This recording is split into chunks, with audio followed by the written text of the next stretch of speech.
The meeting will now reconvene at 6:09. City Attorney, will you please report the closed session items? Thank you, Mayor Polito. The City Council and the Successor Agency is now back in open session, having met in closed session. There was one item on the City Council agenda. City Council did not hold a discussion on that item, so there's nothing for me to report. With respect to the Successor Agency item, conference with real property negotiators, the City Council received a briefing from the agency negotiators. Feedback was provided, but no final action was taken in closed session tonight. Thank you, Mayor. If there's no objection by the City Council and Successor Agency, I will now adjourn the closed session City Council and Successor Agency meeting at 6:10.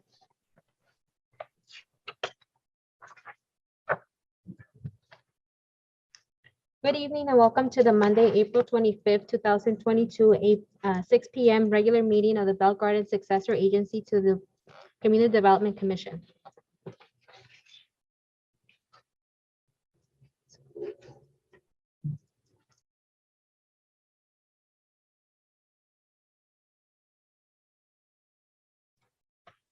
The meeting will now come to order at 6:10. Pursuant to Assembly Bill 361, please be advised that the members of the Bell Garden Successor Agency will may participate in today's meeting telephonically. Members of the public may view and listen to the meeting live online through the city's website as noted on the agenda. If any agency member should have conflict of interest, virtually please leave the room by turning off your video and muting yourself. You may keep listening to the meeting. Tonight's invocation will be given by Pastor Leal, and the Pledge of Allegiance will be led by Councilwoman Cortez. Agency Secretary, will you please call the roll of the Successor Agency? Yes.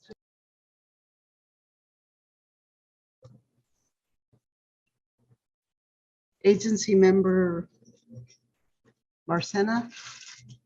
Present. Cortez. Present. Flores. Present. Vice Chair Chavez Present. and Chair Polito. Present.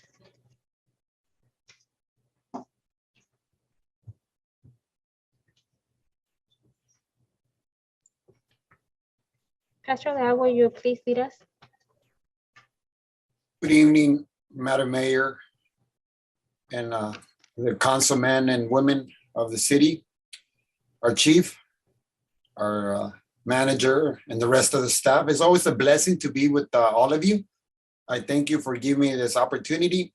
Colossians 3:15 says, "And let the peace of Christ control your thoughts." And as we pray, let us ask God to control not only our thoughts, but everything that is done today will be for his honor and for the blessing of our community. So let us pray in the name of Jesus. Father, we want to thank you. Me as a pastor, I want to thank you for our mayor, our councilmen and women of the city, all of our staff, our chief, and everyone that is involved in this meeting tonight.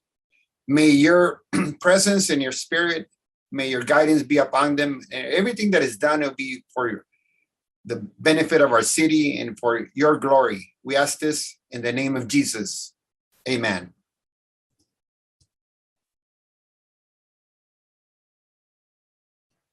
Mayor, before we begin the Pledge of Allegiance, if I can petition the council for us to do a moment of silence following the Pledge of Allegiance for our Southgate family, for Officer or Detective Alexis Gonzalez, who passed away. Please stand. Put your right hand over your heart. Ready, begin.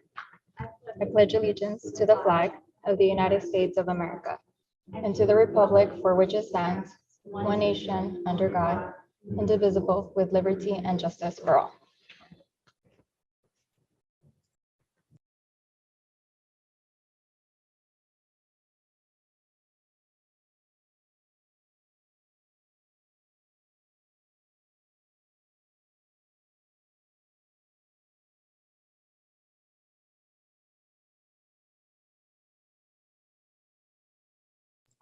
Thank you, Mayor. Thank you, Council.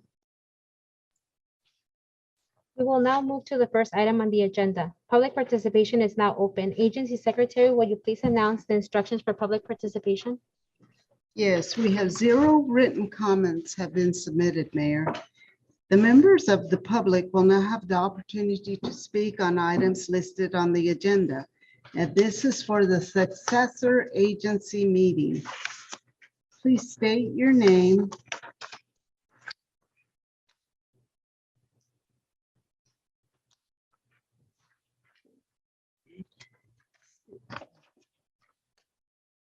State your name for the record before addressing the comments to the chair and agency members.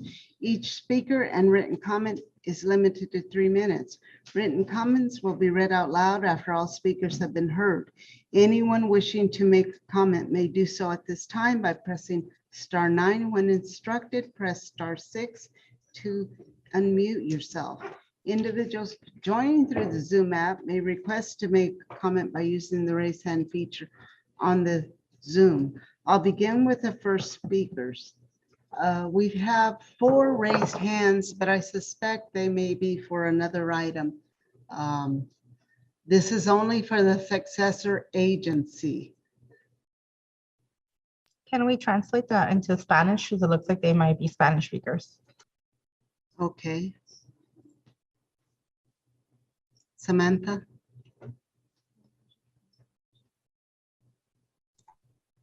Esta porción del comentario público solamente es para la agencia Successor Agency, no para la porción del concilio.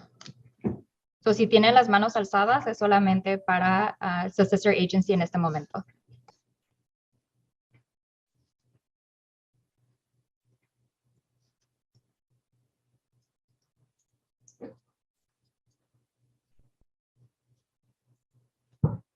Shall we start with the first one? Would you let him in? 562 572 1226.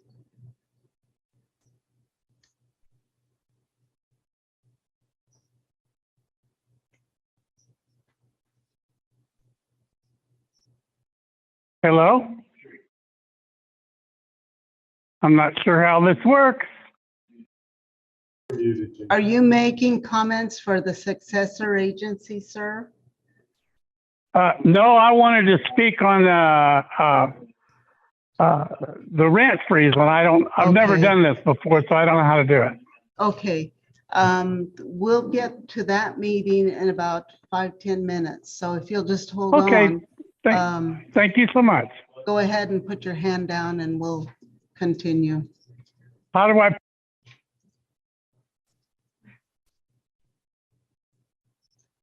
And the next speaker is 56, no, the next speaker is 310 200 4451.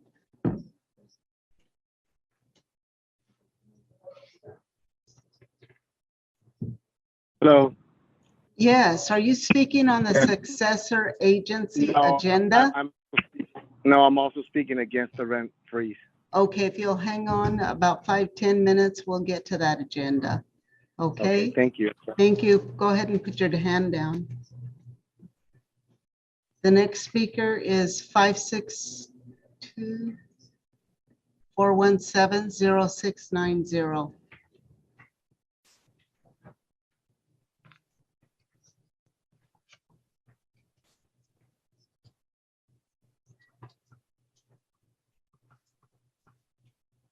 Hello?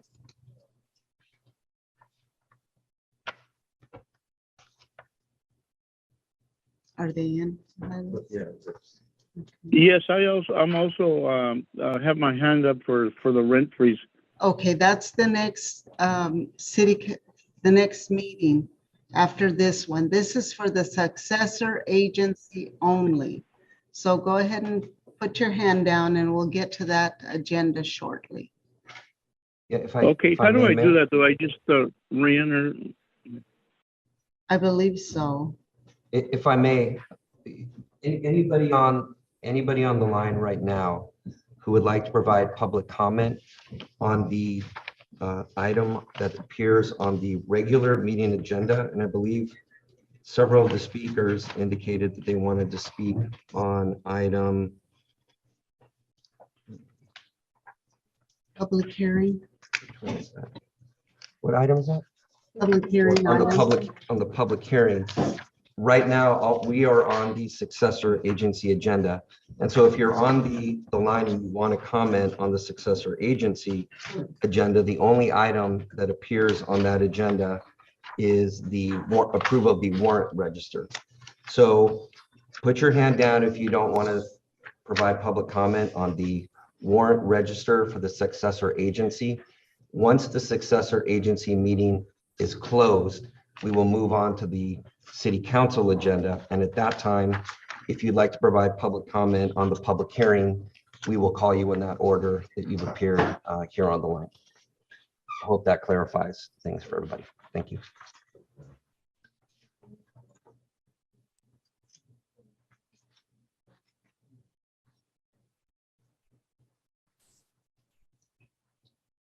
Okay, there's no public comments. That concludes public comments. There's still one.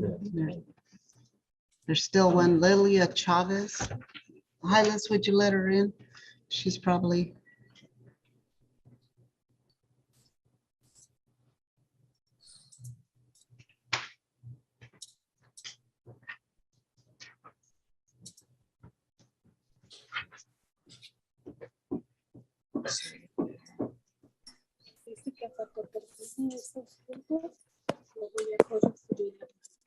Hello?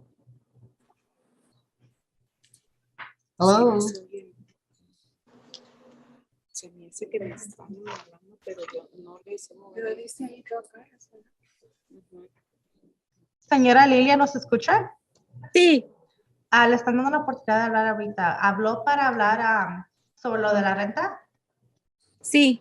Entonces se tiene que esperar como 5 minutos porque ahorita nos hemos llegado a esa parte todavía. Si nos da una oportunidad, como en 5 o 10 minutos te volvemos a ver. Así que nomás baje su mano y ahorita cuando sea su turno la dejamos entrar, ¿ok? Ok, gracias. There are no public comments, so that concludes public comments, Mayor. If there is no objection by the agency members, I will close public participation. We will now move to consent calendar. Does any member of the agency wish to pull an item for separate discussion?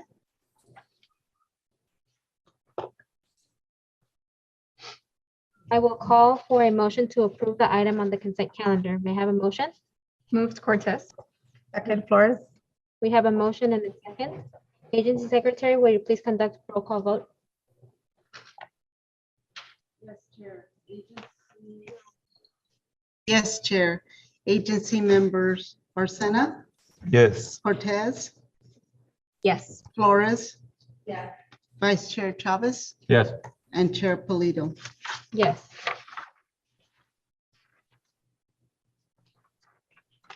We will now move to public participation on non-agenda items. Public participation is now open. Agency Secretary, are there any speakers? There are 0 written comments have been submitted. The members of the public will now have an opportunity to speak on items not listed on the agenda. Please state your name for the record before addressing your comments to the chair and agency members.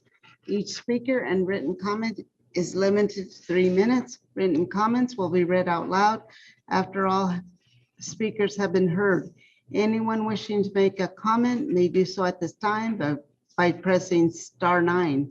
When instructed, press *6 to unmute yourself. Individuals joining us through the Zoom app may request to make a comment by using the raise hand feature on Zoom. I'll begin with the speaker. Host, can you please unmute as we go along? But I do want to make this announcement. This is for the successor agency agenda. It's not for the rent control agenda. The rent control agenda will be in the city council meeting. So if you're wanting to speak on the rent control, put your hands down. We'll get there shortly.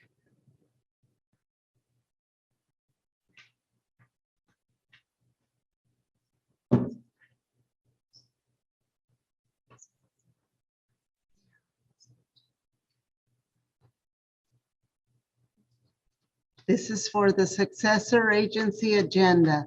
This is not for the rent control item. The rent control item is following next, the next meeting. So put your hand down if you're wanting to talk on the rent control item. Hylas, you want to let him in? Oh, okay. That concludes public comments. There's no public comments. If there's no objection by the city council, I will close public participation.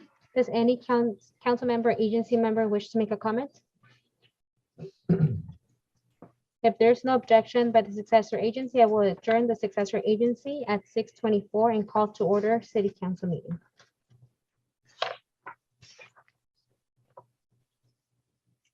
Good evening and welcome to the Monday, April 25th, 2022, 6 p.m. regular meeting of Bell Garden City Council. The meeting will now come to order at 6:25.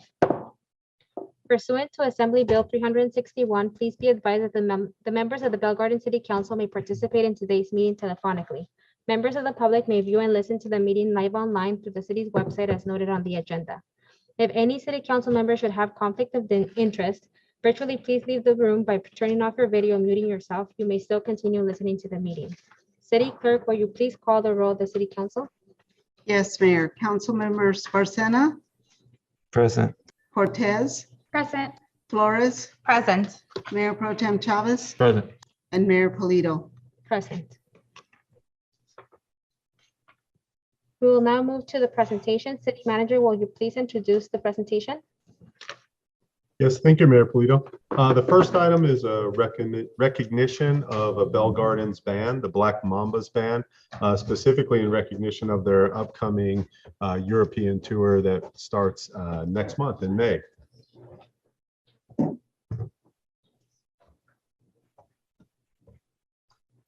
Okay, thank you so much, Mayor, for allowing me to read this certificate. It's really important to me and for the community here in Bell Gardens. So here's this beautiful recognition. So you guys can all see it, what it looks like, since you guys can't be in person. From the city of Bell Gardens, and it reads, a certificate of recognition presented to Black Mambas. On behalf of the Bell Gardens City Council, we take great pride in recognizing the Black Mambas as the band rooted in the community of Bell Gardens. Your music is good old rock and roll with a punk rock edge, which brings authentic sound much appreciated by all ages. Thank you for bringing fame to Bell Gardens and making your community proud. We wish you much success on your European tour starting this May 5th. And here is a band member, Dorian, if you could please come over here and accept it. And yes.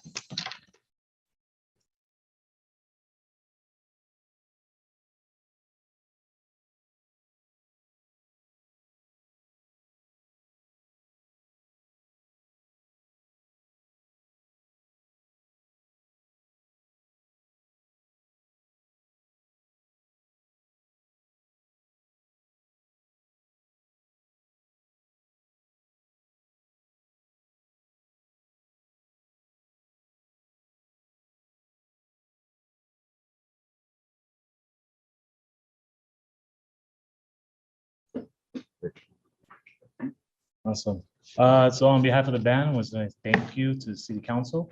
For the past 26 years, my family's lived here in Bell Gardens. And for the past 13 years, Black Mambas have been going to Europe and just walking around with everybody's praises and their generosity that they've had us over to their houses, homes, to make friends, to just party, but mostly just to spread the love and the music that we have and we had to make our own across the world.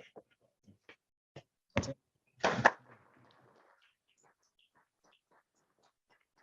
And Mayor, we have one more band member, Michael Price. Are you on the line? Hello, yes, I am. Did you want to say something to the City Council and the city? They're hearing you. Yeah, can you guys hear me? Nope. Folks, Yes. I just want to say thank you to the City of Bell Gardens for this grand yet humbling recognition. I'd like to thank all our families and friends and everybody who's helped us get to where we are right now. It's been a struggle, and it's been a good struggle, and it's taught us a valuable lesson to never quit fighting. And to all the kids from working class backgrounds, we hope that you dream big and you fight for your ambitions and you get there. and you have the fighting spirit that Bell Garden is known for. We may be small, but we're big. We're big in spirit. Thank you, Council. Thank you, Michael. I think Michael's from the class of 2008, right? Thank you. So, and also Dorian.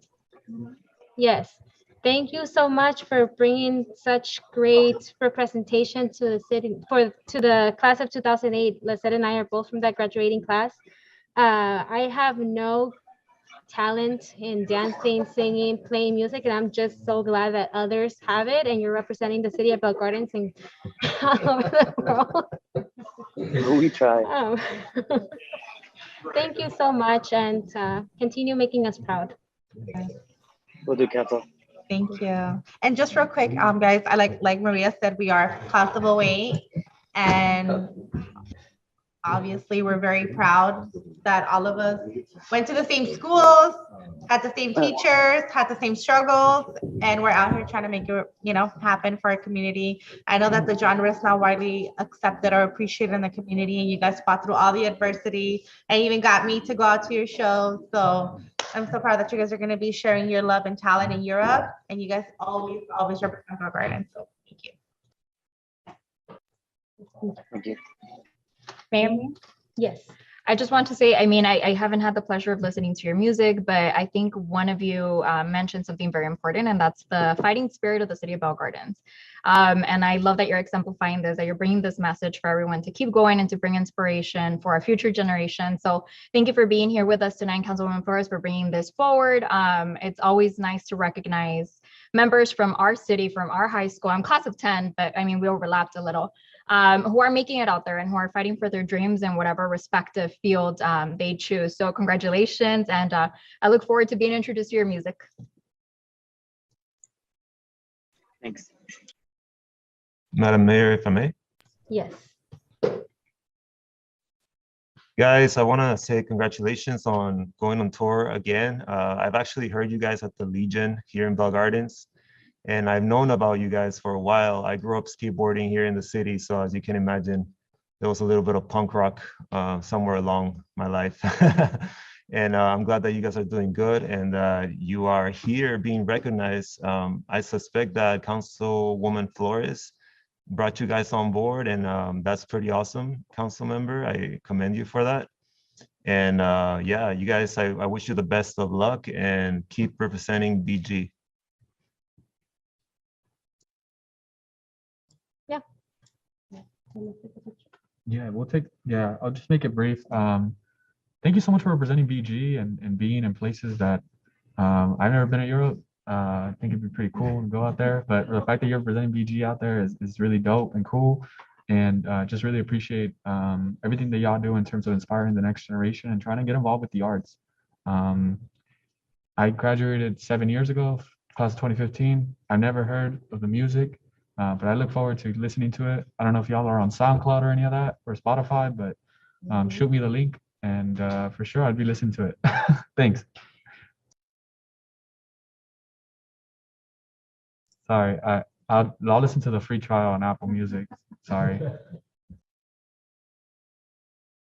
What? I don't pay for the Apple. I'll let you borrow my account. Thank you. As long as Get it's not, all the good version. as long as it's not like Netflix where they're charging, where they're starting to charge. I'm for pretty the sure they're on passes. Spotify too, guys. Yeah. Anyways, thank you so much for representing BG. Appreciate y'all. Thank you. Let's take a picture. Yeah.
The next presentation is a proclamation. The Love Foundation Incorporated is a nonprofit organization that has announced Global Day to facilitate and establish love and peace in our planet. Hereby, on May 1st, we proclaim Global Day in Bell Gardens and invite you all as citizens to observe this day, which honors the public cause of global love, world peace, and universal love. I'll read part of the proclamation. A Global Day will establish a worldwide focus towards unconditionally loving each other as we love ourselves, and that we are humanity on this planet. All life is interconnected and interdependent, and all share the universal bond of love.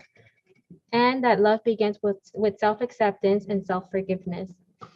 You have the certificate.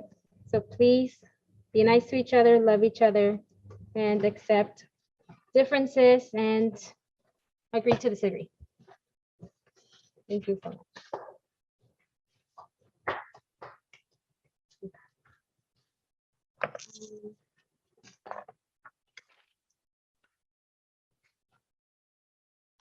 We will now begin with the first item on the agenda. At this time, I will open the public hearing at 6:38. City Manager, would you please announce this item? Yes, thank you, Mayor Polito. This item is an urgency ordinance that would establish a prohibition on residential rent increases. Before I turn it over to our Community Development Director, Gus Romo, as a reminder, this was a request that came from council by motion at the last council meeting. And I'd ask Gus if he could give a little bit of specifics as far as what this freeze would do, what type of residents it would be applied to, and then if you can specify what types of residents it would not be applied to, and then how long it would be in effect for, and whatever other information that would be helpful, Gus. Thank you. Yes, thank you, Mr. City Manager. Honorable Mayor, members of the City Council. As Mike stated, this item was requested at the April 11th, 2022 council meeting. Staff at that time presented an update on the city's rent control ad hoc committee and its public outreach efforts that it had been doing over the last year, and requested direction on whether the City Council wanted to pursue a rent control ordinance. The council on that day gave direction to the staff and the ad hoc committee to go ahead and work on a rent control ordinance and bring it back to the City Council for consideration at a future date. The council also directed staff to prepare an urgency ordinance to freeze residential rent on the interim basis while staff was working on the rent control ordinance with the ad hoc committee. So that's what we have before you tonight. It is an ordinance based on urgency. And what we're identifying as an urgency is vulnerable residents who are already rent burdened and struggling with high housing costs that may be subjected to rent increases at the maximum allowable state levels before the City Council could consider and adopt a permanent rent control ordinance. This ordinance would be in effect for 90 days, so 3 months if the council chooses to adopt it tonight. And again, keeping in mind that the County of Los Angeles COVID-19 tenant protections were extended to the end of 2022. However, the resolution applies to all cities and unincorporated Los Angeles County, but the rent increase freeze under the county resolution only applies to those units within county pockets, not to the city. So regardless of those additional tenant protections, a rent increase can still apply up to the 5% max base plus the CPI, and that's under state rent control. So should the City Council adopt this ordinance, it would need a 4/5 vote pursuant to Government Code Section 36937B. And if that action is taken tonight, again, the ordinance will be effective for 90 days and it will expire on July 24th, 2022, unless extended further. Staff believes that before that time happens, we will have a draft resolution for rent control before you. So to conclude, the ordinance prohibits rent increases on those units that are subject to state rent control.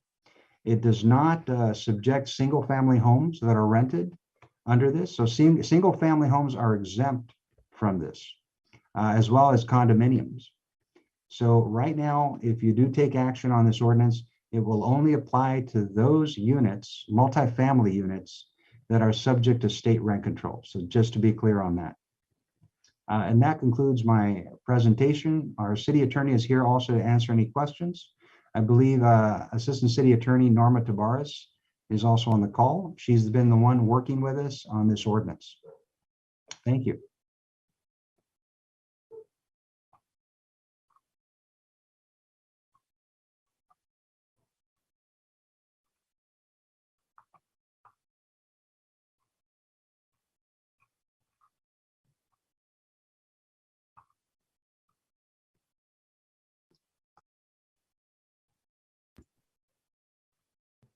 We will now move to council member comments. Does any member of the council wish to make a comment?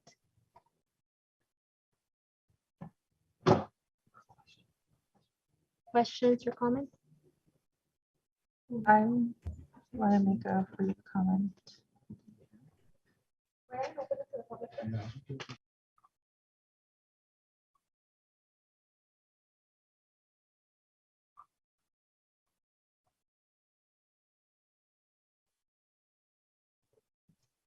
Yeah, Mayor, members of the city council, it would be appropriate at this time to ask any questions of staff once staff answers your questions. If you have any, then what we'll do is we'll move to public comment. I believe we have close to 47 speakers that would like to be heard on this item. And then once we hear from everybody, we will close the public hearing at that time. And then before you vote, if you'd like to make comments at that time, that would be the appropriate time to do so. Thank you. Any comments or questions at this time? Okay.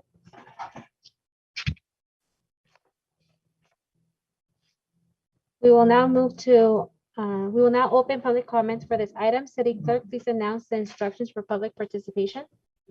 Yes, Mayor. We have 19 written comments that were submitted today.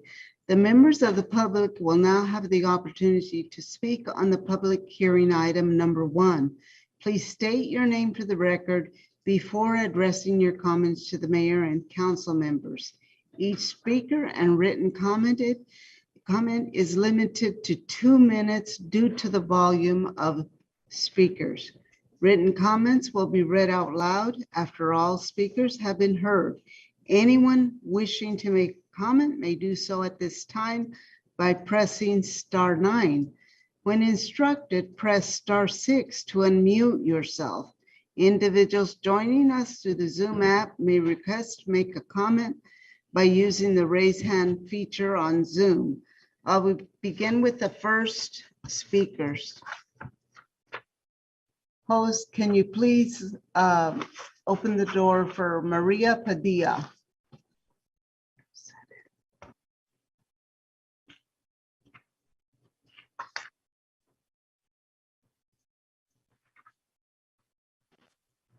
Bueno. Sí, comienza. Ok. Buenas tardes a los concejales y a todas las personas presentes en la sala y a los que nos están siguiendo este concilio. Mi nombre es María Padilla. Hoy vengo nuevamente a presentar un comentario frente a ustedes. Hoy estoy aquí para hacerles sentir que para nosotros la familia es la célula principal en nuestra sociedad. Y en ella se aprenden los valores y la práctica de estos constituyen la base sólida para el desarrollo y el progreso de una sociedad fuerte y unida. Es sin duda el único espacio donde nos sentimos confiados, plenos. En la familia debemos encontrar el refugio y aceptación por lo que somos, sin importar la condición cultural, intelectual, religiosa o cualquier preferencia sexual. La familia nos cobija, nos apoya, nos ama y respeta. Pero ¿qué pasa cuando nuestros hogares se rompen esa conexión? Porque nuestros padres tienen que salir a ganar un sueldo con el que apenas salen adelante. Nos convertimos en familias disfuncionales, en estrés. Nuestros hijos no pueden recibir estos principios. ¿Y qué pasa? Jóvenes desorientados y fáciles de perder.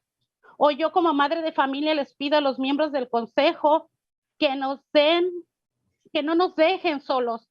A todos nosotros, las familias, sus familias de Bell Garden, porque ustedes son parte de esta estructura. Necesitamos su apoyo. Nosotros somos familias que luchamos a pesar del estrés de las rentas excesivas, de una vida tan elevada, y aún así nos preocupamos por nuestros hijos y por la sociedad en la que viven. Ayúdenos a poder formar esa fase sólida en la familia, con un poco de alivio en nuestras viviendas y apoyar Gracias. que nos den un respiro al Gracias, cancelar las señora. rentas por 90 días. Gracias, Senora. The next speaker is Alicia.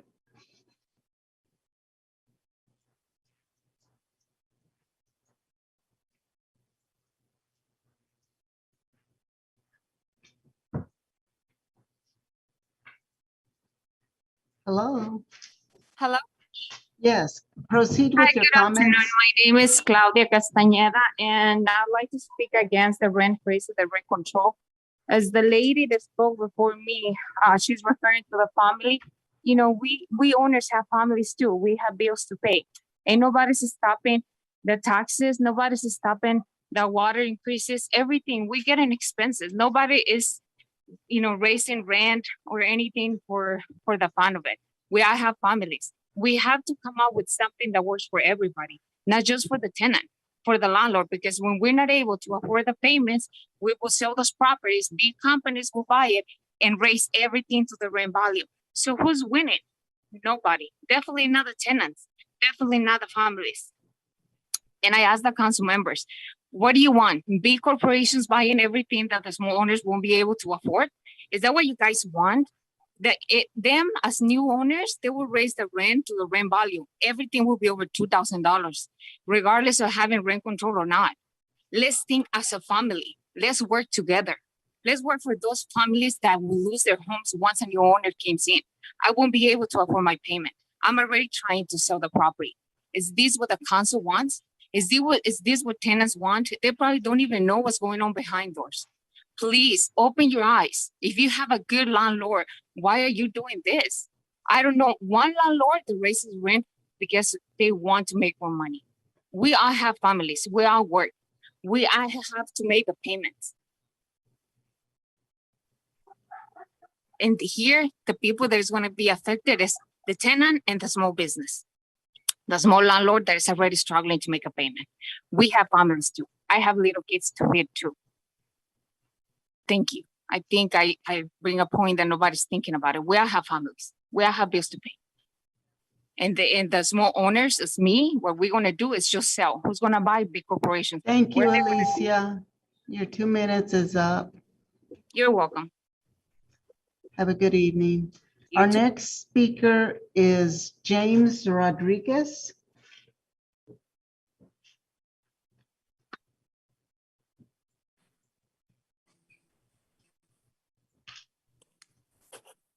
Hello? Hello? Yes, proceed with your comments, please. You have 2 minutes.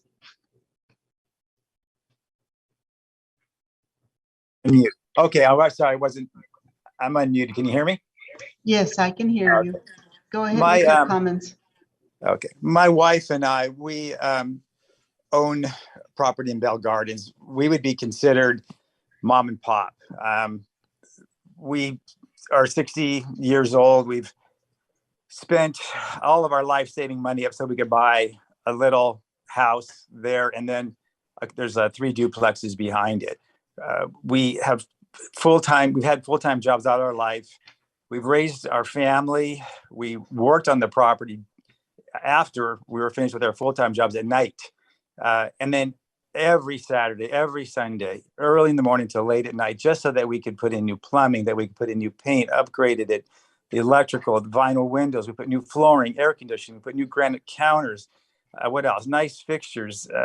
When we were attentive just to our tenants, every maintenance request they have. Everybody has my cell phone. They text me. It's like, I need this, I need that. I'm right on it. We personally manage our property. We're available 24/7. We handpick every resident. We know them. We know their families personally. You know, a few years ago, our tax guy told us, you guys, to protect yourself, to protect your Social Security, you should put your title in an LLC to protect yourself and to protect your Social Security. This is just our supplemental income for our Social Security. The name we picked has the word management in it. So now someone's going to look at us and go, oh, wait, they got an LLC. They have the word management in their name. They're a big company, and we're going to be wrongly labeled and put into that big category of big company. It's not true. We're not. Also, the other thing I heard about our mortgage is fixed. It's not. It's fixed for 5 years. After Your that, it time goes is up, adjustable. sir. 2 minutes is up. Thank you for your comments. Our next speaker is Connie Rodriguez.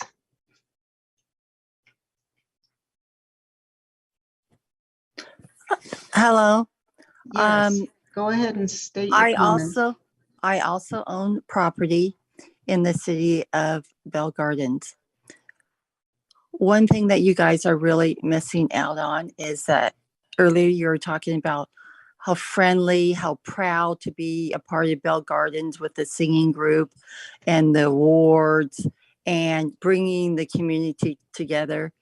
By having rent freeze, we're breaking the community apart. All it makes me want to do is sell my property, and not sell my property to the mom or pop person that has a little bit down payment and that wants to be part of the community and stay in the community.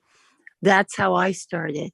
But now with rent freeze that you guys are considering, we already have rent control with the state of California. That is very fair. People already have COVID relief through the state also. What I have faced is people bringing in 5 people in a studio unit, and I can't kick them out. I can't get any more money, and they don't even have to pay the rent. I have other people that are bringing in pit bulls, roaming the property. Can I kick them out? No. Doesn't matter what animal they bring in. I can't kick them out. It's against the rules. And now you're going to freeze my rent that's already $300 below what the market is. I say to you, shame on you, shame on the people of Bell Gardens to come and go against landlords. 90% of the landlords are honest, hardworking people. In order to get extra property, you have to work day and night. I don't think you guys know what it means to be called out at 2 o'clock in the morning because someone's toilet is stopped. Time is up, Ms. Rodriguez. And only to find out they don't have Thank a you for plunger your to comments. plunge their toilet and their poop. Thank you for your comments. Our next speaker is Sandra R. Garcia.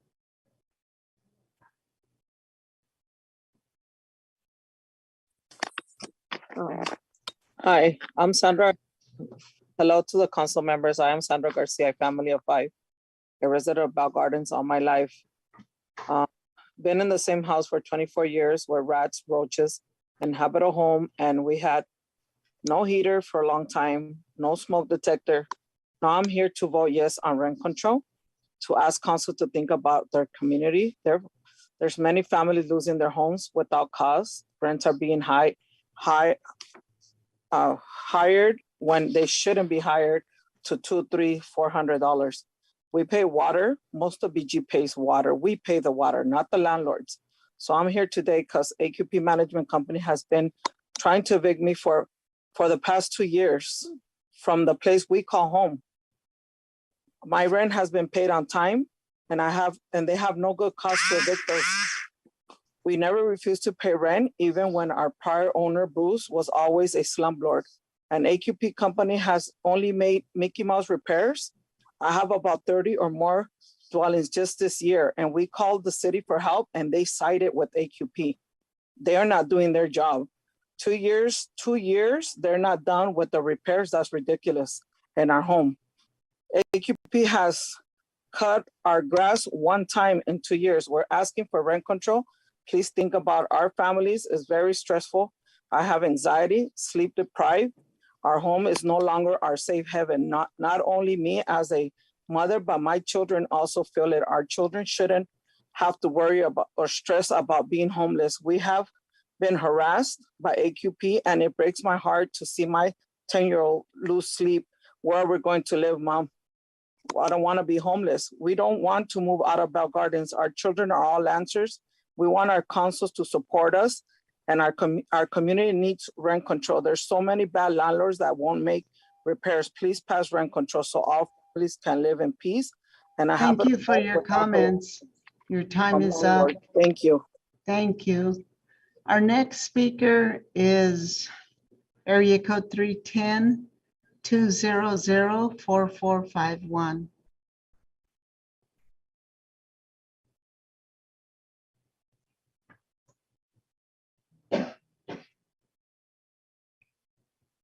Hello?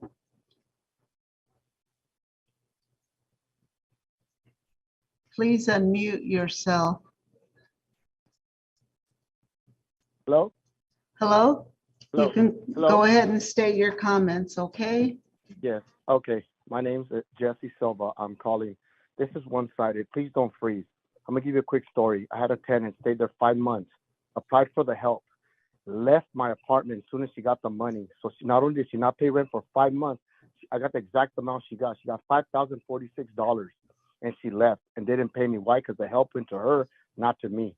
I was out 5 months of pay, over 5 months of payment and deposit that she messed up the apartment. It costed me more than the deposit she left. Please don't do that. Be fair. Do the right thing. I get it. Some tenants are in bad situations, but not all. I have been in Bell Gardens for over 15 years, and my rents are $200-300 under market. I never used to raise them before. As soon as they started scaring with the rent control, you're going to make everybody still raise them, even if it's the minimal. There's some landlords that don't raise it at all. I didn't raise it all for 5 years to my tenants. I love my tenants. They're good. They destroy the property when they leave. But if they're there 10 years, 15 years, it's okay. It is what it is. But they don't care about us either. The water's not going to go down. You guys are not going to put a freeze on your yearly taxes. The water and trash is not going to put a freeze on there, and they're going to double next year. I mean, help us out. The money that's going is going to the tenants and not us. They go and get help, and then they leave you. And you can't take them to court for the money. Small claims court, it will cost me more to claim the money than for what it is. Please don't raise the rent. Be fair.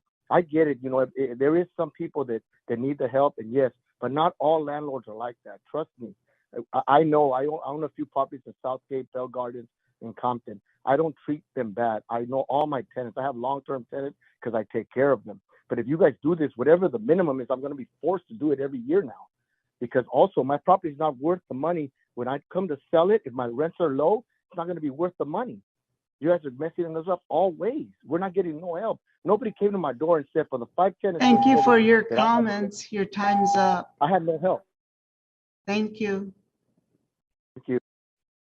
Our next speaker is area code 562-645-6827.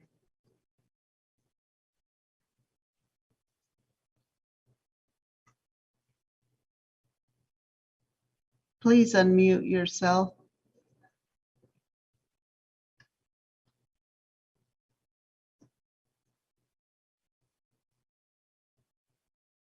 Hello? You'll need to unmute yourself. I can't hear anything. Hello? Yes, go ahead and state your comments. You have 2 minutes. Sure. Yes, I agree with previous caller. Do not freeze the rents. Unless you put a freeze in the insurance costs, property tax costs, the trash costs, you can't freeze what our providers charge us. So don't freeze the rents. Instead, liberalize the permitting for building more units. That would be a solution. I understand that maybe the council people believe that there is more numbers on tenants, but that might be misleading. So don't freeze and take no further action. The city is just fine the way it is. And I understand that there are some people complaining but they still do have the protection of the state. State has rent control. Putting in rent control or freezing is simply redundant. It's just not needed. Thank you very much. Thank you, sir. Our next speaker is Esther.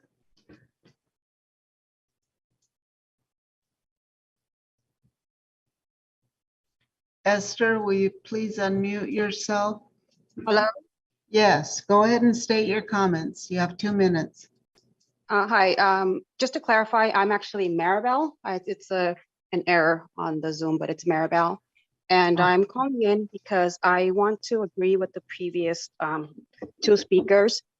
My parents and I have owned our home together, triplex, and we've always rented the front house, and we've been more than fair tenant landlords, done every repair, done every inspection, rent below area. And the minute that you bring in rent control, there are going to be people who are going to take advantage of that. And I've experienced it as a previous realtor where I encountered so many hard-earned mom and pop owners who had to sell their properties because they had tenants who stopped paying rent and they could not force them to pay the rent because they were so protected by rent control. These mom and pop owners, like my parents, like myself, who spent years establishing something that we can call home as well, they lost it. They had to sell because it was their only way out. Last year, our water bill was $150. Now we're averaging $250 a month. Same usage, same tenant. Our insurance has gone up over $120 a month. We had to do roof repairs for the tenants. They pay their rent. Let's do their repairs. Our estimate before, when we would hire somebody, it was $200. Now we're getting estimates for a day's job of $500 for the same work. So you want to freeze the rent. What about everything else that's going up for us, the landlords that have to cover these expenses? So I understand, and I don't believe that there should be slumlords. There should be some protection for the people who are paying the rent to not have to live in homes with roaches and cockroaches. Those landlords should be held accountable. You pay your rent, you have the right to live in a clean, safe environment. But us as landlords, we have the right to be able to. Thank you for your comments. Your time's up. Thank you. Thank you. Our next speaker is MG.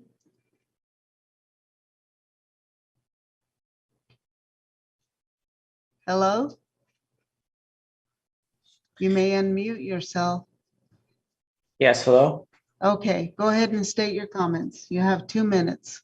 Yes, I just wanted to say that I am not in favor of any rent control or rent freeze in the city of Bell Gardens.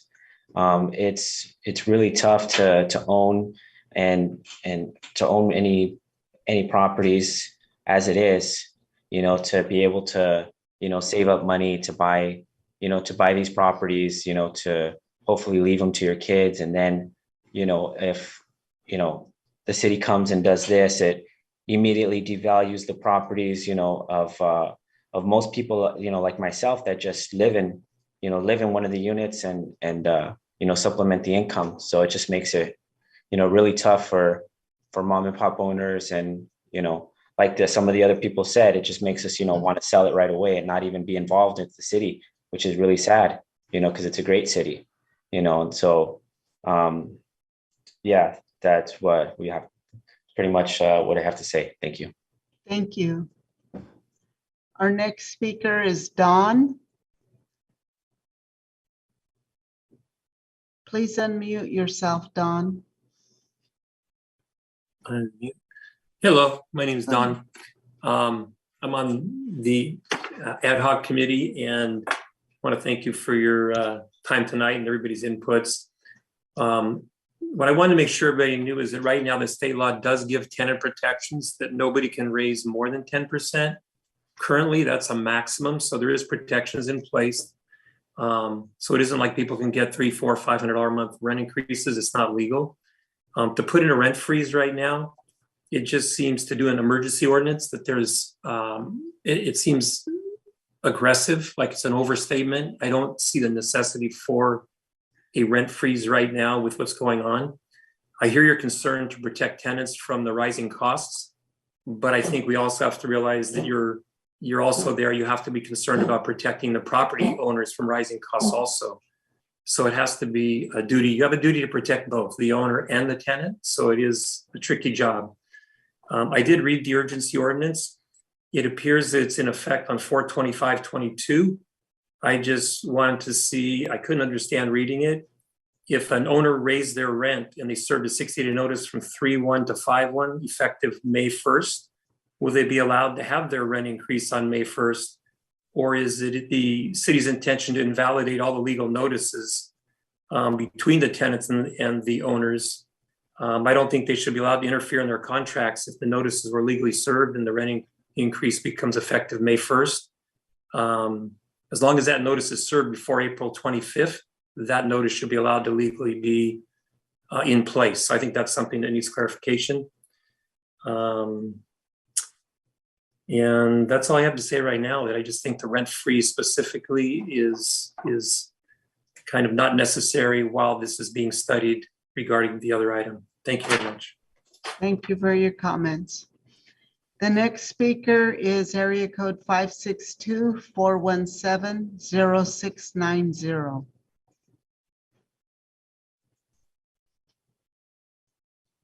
Hello? Please unmute yourself. Yes.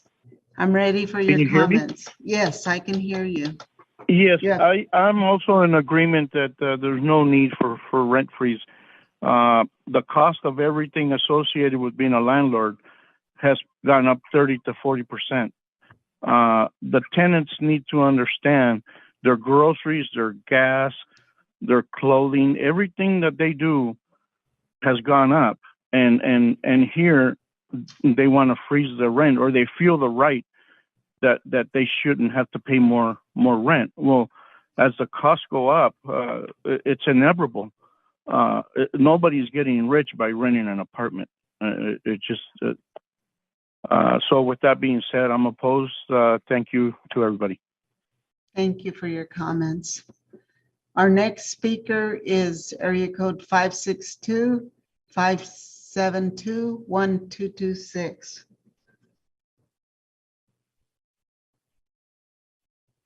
Please unmute yourself. Hello?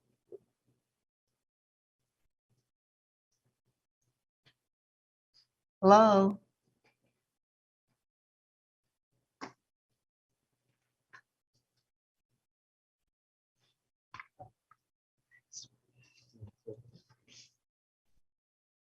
Our next speaker is Jose Milan. Please unmute yourself.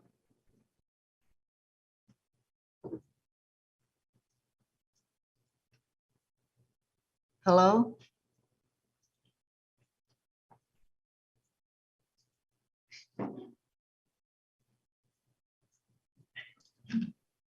Do they know that they're live?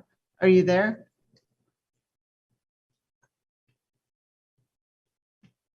Please unmute yourself.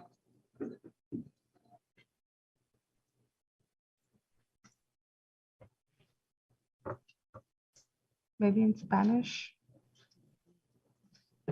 Spanish? Spanish? Is that your answer? You go ahead. I think maybe. Señor José Milán, es su turno de hablar. Tiene que quitar el mute.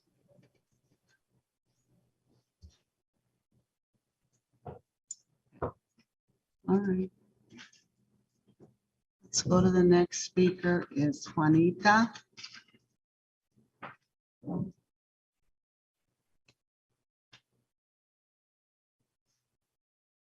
Hello? Hello? Please unmute yourself.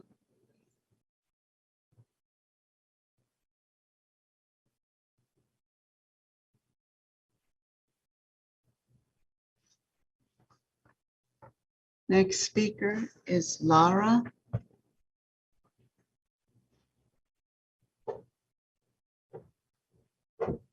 Please unmute yourself. Hi, Council. Laura, Bell Gardens resident. I wanted to state my support for a temporary rent freeze. I want to remind folks that what is being talked about at this moment is a temporary rent freeze. Part of the reason for that rent freeze is the panic that you see this evening in the public comments that have been voiced. And these public comments are coming from a lot of landlords, some super well-meaning, some folks who are just trying to get by. I totally get it. I'm one of them, right?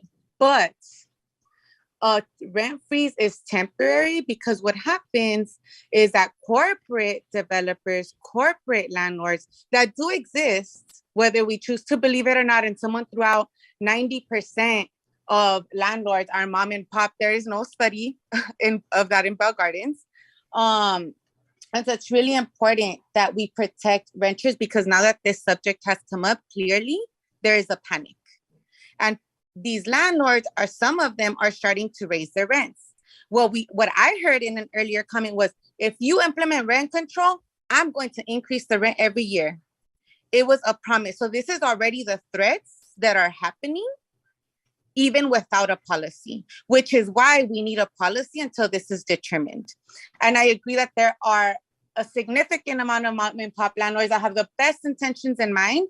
I want to remind folks that there is a fair rate of return policy. So no matter what, you should be getting income y aparte, getting some benefits off of it. And if you're going to do a special fixing like the roofing or something like that, you can ask for permits to raise the rent for something like that, if that was your need, right? This is to protect our tenants from corporate landlords that do very much exist. And if you were in the 2 workshops, you heard the sob stories from our tenants in Bell Gardens. And I need Thank to be you for your comments. Thank Your you. time is up. Thank you. Our next speaker is Omar Sines.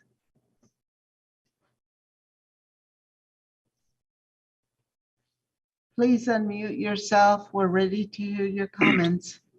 Yes, hello. Yes, go ahead. Hey, good evening, council members. My name is Omar Sanz, and I am a property owner in the city of Bell Gardens. I grew up in this area pretty much all my life. I just wanted to mention that us landlords, property owners are also community members as well. We're not corporates. We're not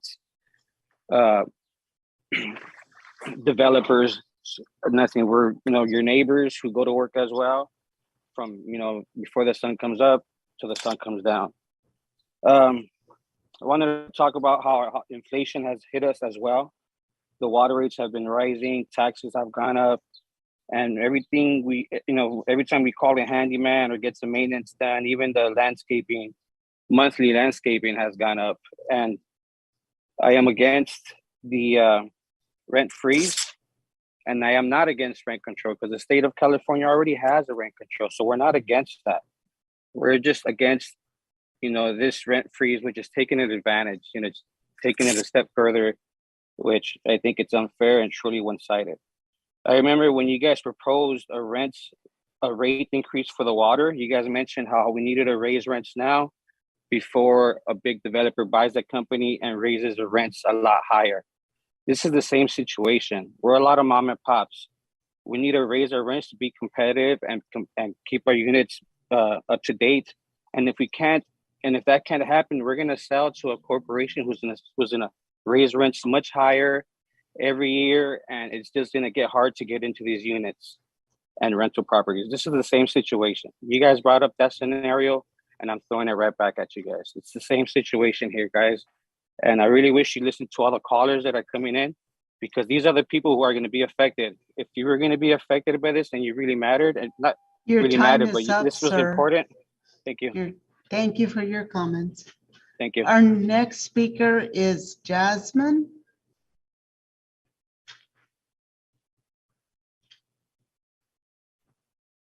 Jasmine, go ahead and unmute yourself. We're ready for your comments. Yeah, hi, good evening, everyone. This is Jasmine, and I wanted to ask that the council vote yes on this emergency 90-day rent freeze because the well-being of the community really does depend on it. landlords have gone to extreme lengths throughout this process and have even openly engaged in criminal activity, right? And so if they're doing this out in the open, you can only imagine what they're doing when you think no one is looking. And these things are happening. No one is holding landlords accountable as it is. And as mentioned previously, here they are in a panic, stating that they're fixing things and expenses have gone up. But we know that we speak with renters, and they show us what their homes look like, right? They're paying for their service every single month. They're paying their rent, but landlords are not holding up their end of the deal. There's a lot of harassment going on, and so yeah, I hope that everyone votes yes on this emergency 90-day rent freeze. Thank you. Thank you for your comments. Our next speaker is area code 323-707-4633. Please unmute yourself. Go ahead with your comments. Good evening. My name is Sylvia Barron, and I am a renter. My parents own the property where we live at for the past 45 years. My parents were part of the no rezoning committee back in the 80s when we voted out the entire city council because they wanted to rezone our city. My parents have been amazing landlords. I've had the privilege to live with them. I've had the privilege to rent from them. I myself am a landlord as well. I own a property in Boyle Heights, but I use that as an income property because my rent is much cheaper where I live with my parents. Instead of implementing this rent freeze and implementing a rent control in our city, what I think the city needs is some kind of mechanism for those that do rent from landlords that are slumlords, a mechanism within the city so that we could help them use the resources that the city and the state already have implemented.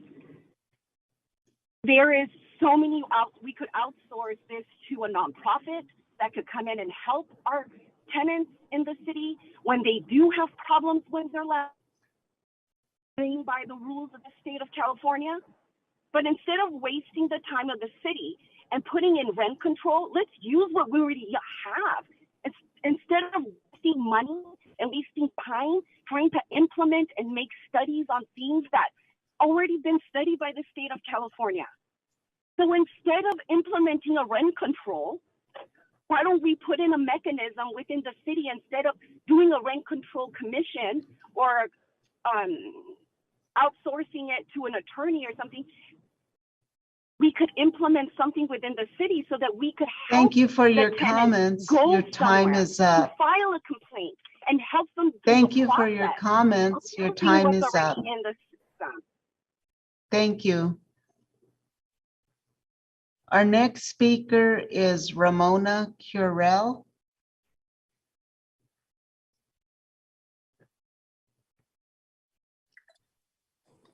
Bueno, si yo comience. voto a favor, sí, a congelar el aumento de la renta en 90 días, porque será bueno. ¿Cómo le va a ayudar a las familias y a nuestros hijos tener estas protecciones temporales y luego protecciones permanentes de estabilización de rentas, como con mejor salud, tranquilidad y financieramente, para finalmente tener la posibilidad de pasar más tiempo, un fin de semana con mis hijos fuera de casa y poder proveer de sus necesidades? Todo ha subido, rentas, gas, comida, menos nuestro salario. Las rentas altas, el cheque no alcanza.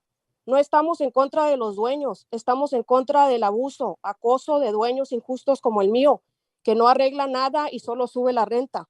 Mi electrical line is a fire hazard. The main water line was broken when my car was lit up on fire. Arson case in Bell Gardens, which is on Bell Gardens Police Instagram. La tubería tapada por raíces. Yo pago el plomero, yo pago el agua y es injusto. Se me sube la renta. Ya fui demandada en la corte por desalojo y es injusto porque siempre pago la renta, nunca le he pagado tarde. Ya me he parado a la corte y mi abogado me está representando y y es injusto, todo eso es muy injusto y la ciudad de Bell Gardens está en peligro. Necesitamos ayuda del concilio, que eso es la responsabilidad de todos ustedes, proveer nuestras necesidades, nuestro interés, bienestar. Y y se supone que esa es la posición de cada uno de ustedes que están allá adentro. Muchas gracias. Gracias. Our next speaker is Hector. Hector, please unmute yourself.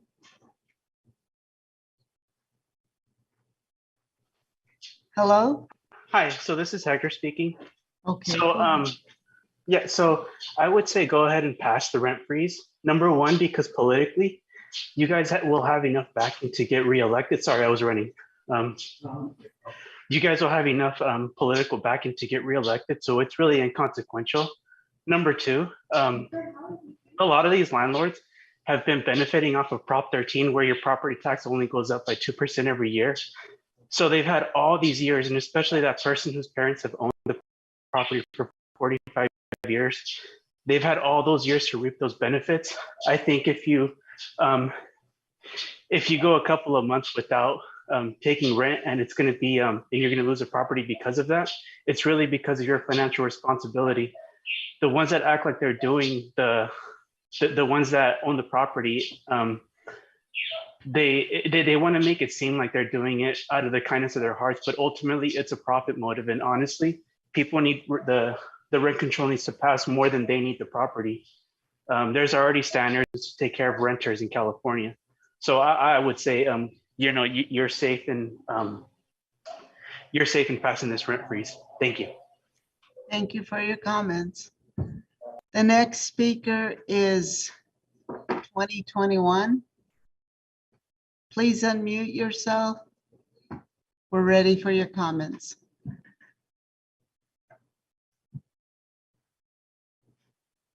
Hello?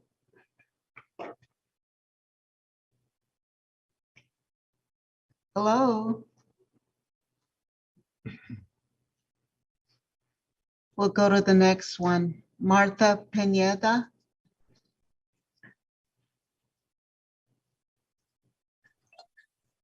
Please. Hi, can you hear me? Yes, we can hear you. Go ahead.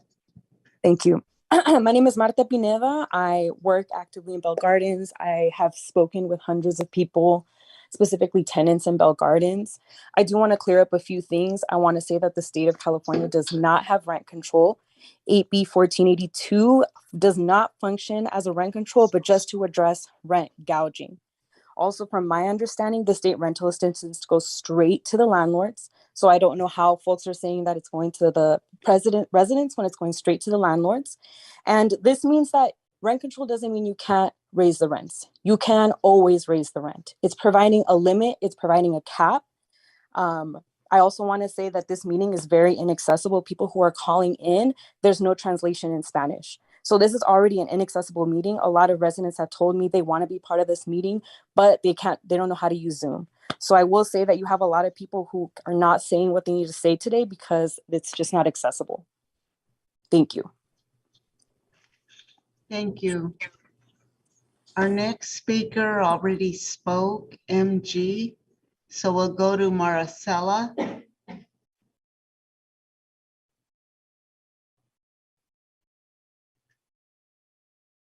Maricela, unmute yourself, please. Yes. Okay, go ahead.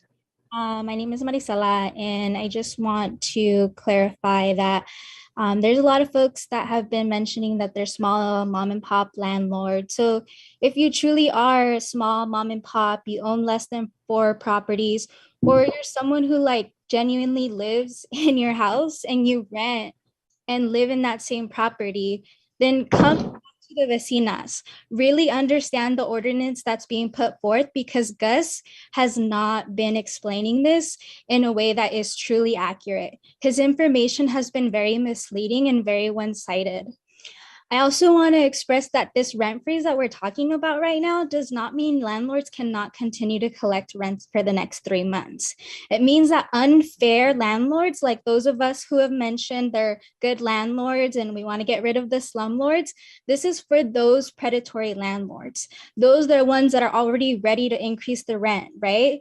Those have been invited to the ad hoc committee, those who sent out illegal flyers using the Bell Garden City logo, right? It's for those people who are taking advantage of tenants, taking advantage of the small landlords by increasing illegally and making the small landlords feel like they're losing money, like they're losing part in their community. So please come talk to the vecinas, Unión de Vecinas, really understand what we're putting forth and how much these people really, really care about their community, those good landlords and the tenants.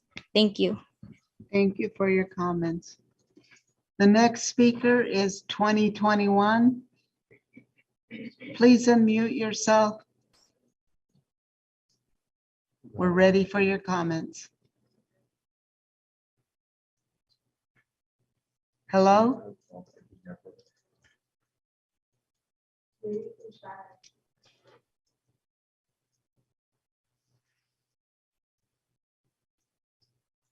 Para la persona que está en línea con el nombre, con el número 2021, que tiene la mano alzada, por favor, quítese de mí y de sus comentarios.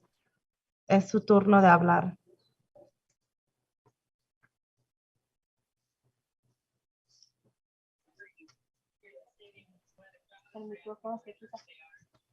Go ahead. ¿Hello?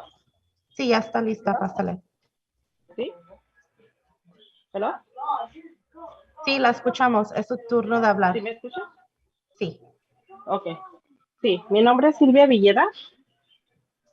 Tengo 26 años viviendo aquí en Bell Gardens y de verdad que lo que estoy escuchando me entristece, porque no sabemos si en realidad es la gente que tiene casas o, I don't know, necesitan, la gente, aquí necesitamos que congelen las rentas, porque aparte de que le quieren aumentar a uno la renta, son los dueños, ¿no?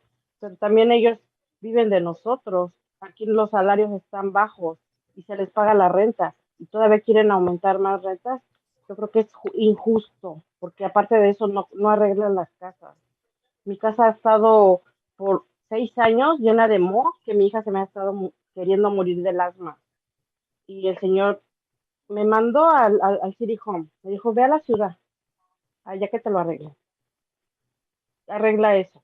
O sea, ¿qué es eso? O sea, nosotros necesitamos que nos apoyen para vivir en casas justas, que tengan la renta bien, o sea, pero no se estén aumentando nada más la renta, nomás por aumentárnosla, si no arreglan las casas, ¿sí?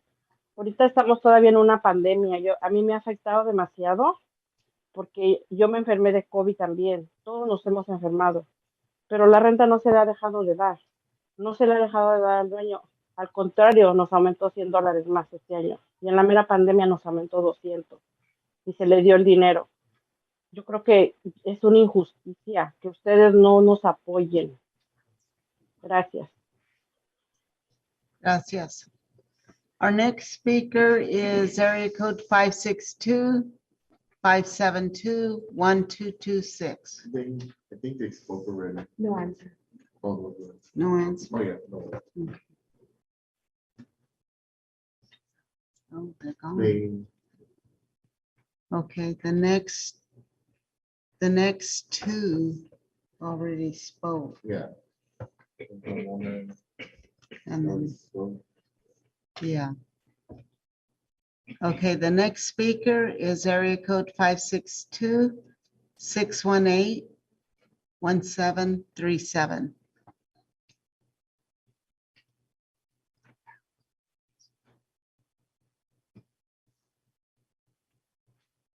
Hello, please unmute yourself. Yes. Yeah. Hello. Hello, go ahead with your comments. Hi, I'm against this rent freeze. I think it's causing confusion between tenants. I think they're kind of it's gonna make them believe that there's already rent control in LA County.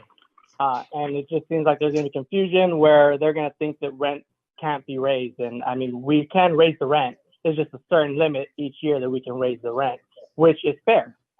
But I think causing this freeze and holding landlords accountable, it's one-sided, and it kind of makes it difficult for us mom and pop landlords, because there are some slumlords, but there's a lot of us that are fair with our tenants.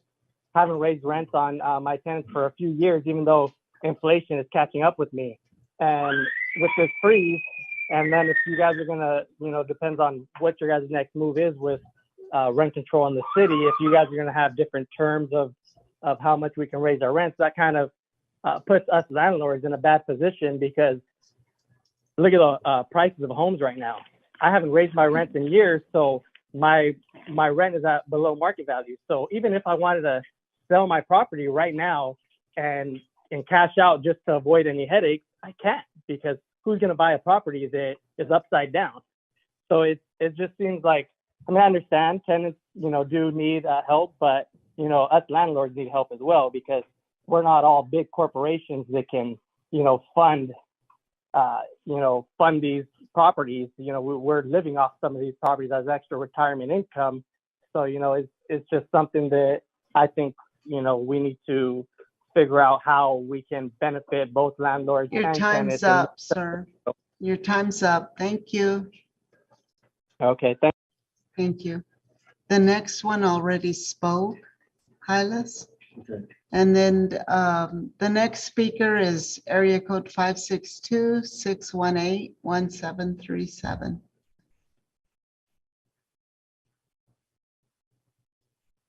Please unmute yourself.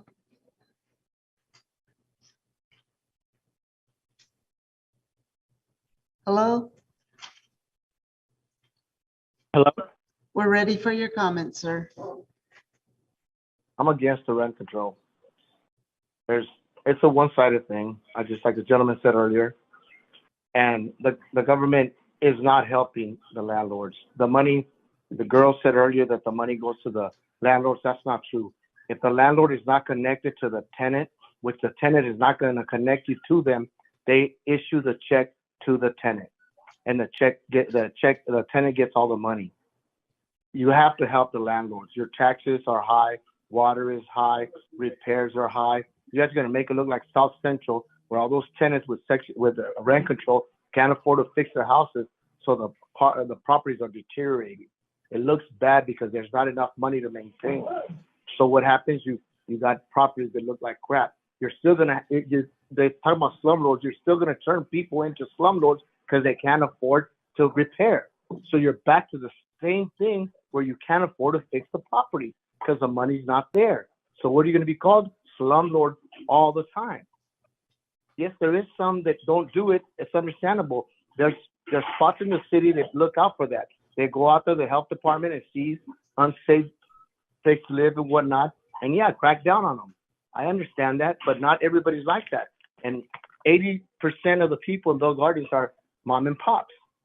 I mean, don't choke them. We try to have this future, the American dream, to have some extra income coming in, and it's taken away from us. Yet the tenant, all they have to do is move on. Not pay 4 or 5 months, don't save that money, get some government money, and they go buy a home, and the tenant loses his property. That's not fair. It's just not fair. You guys have to do the right thing. I get it. But this 3-month freeze, it's the wrong message. Believe me, it's the wrong message.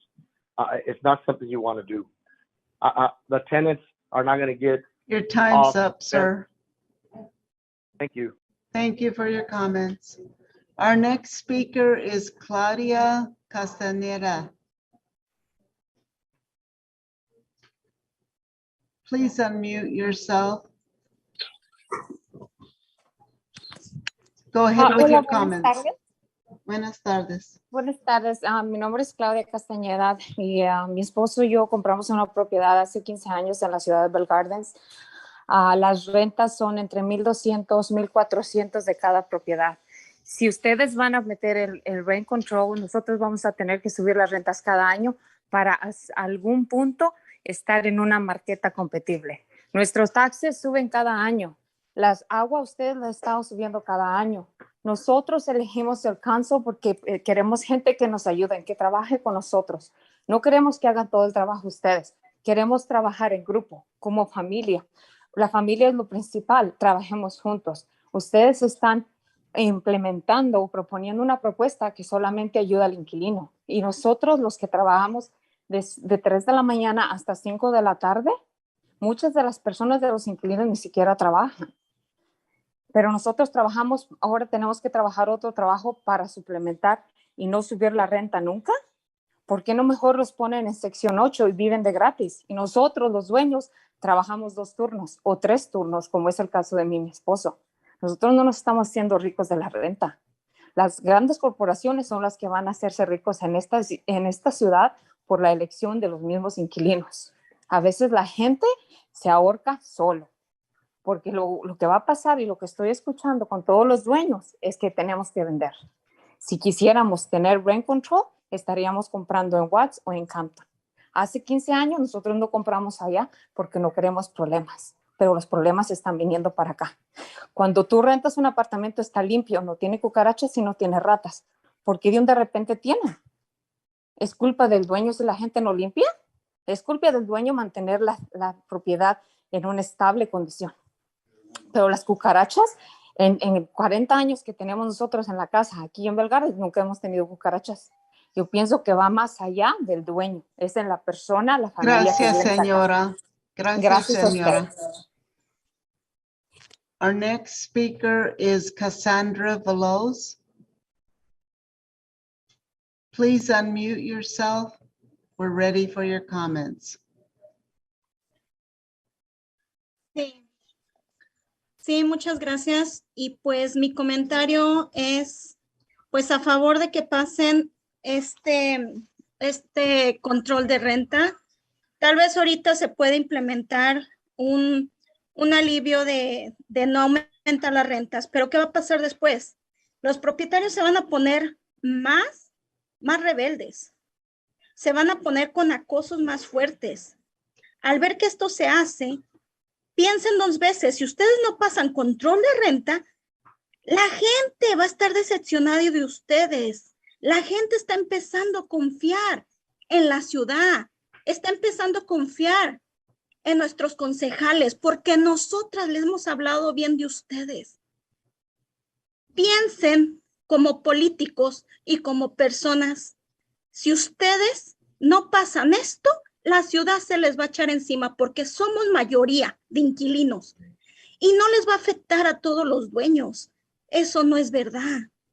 Solamente aquel dueño abusivo y corrupto es el que está hablando y es el que le va a afectar. Pero aquel dueño que hace bien las cosas y va conforme a la ley, no tendrá por qué preocuparse. Todo aquel que teme es porque habla. Y las que estamos hablando tememos a todo aquel dueño que está abusando de nuestros derechos. Por eso estamos levantando la voz. Nunca se había visto en una ciudad esta organización. Queremos para Bell Gardens algo mejor y ustedes pueden hacerlo. Confío completamente que ustedes como personas de respeto y personas que son también madres y que también tienen casa y tienen un hogar, van a hacerlo. Van a ponerse en nuestro lugar y el pueblo les va a aplaudir.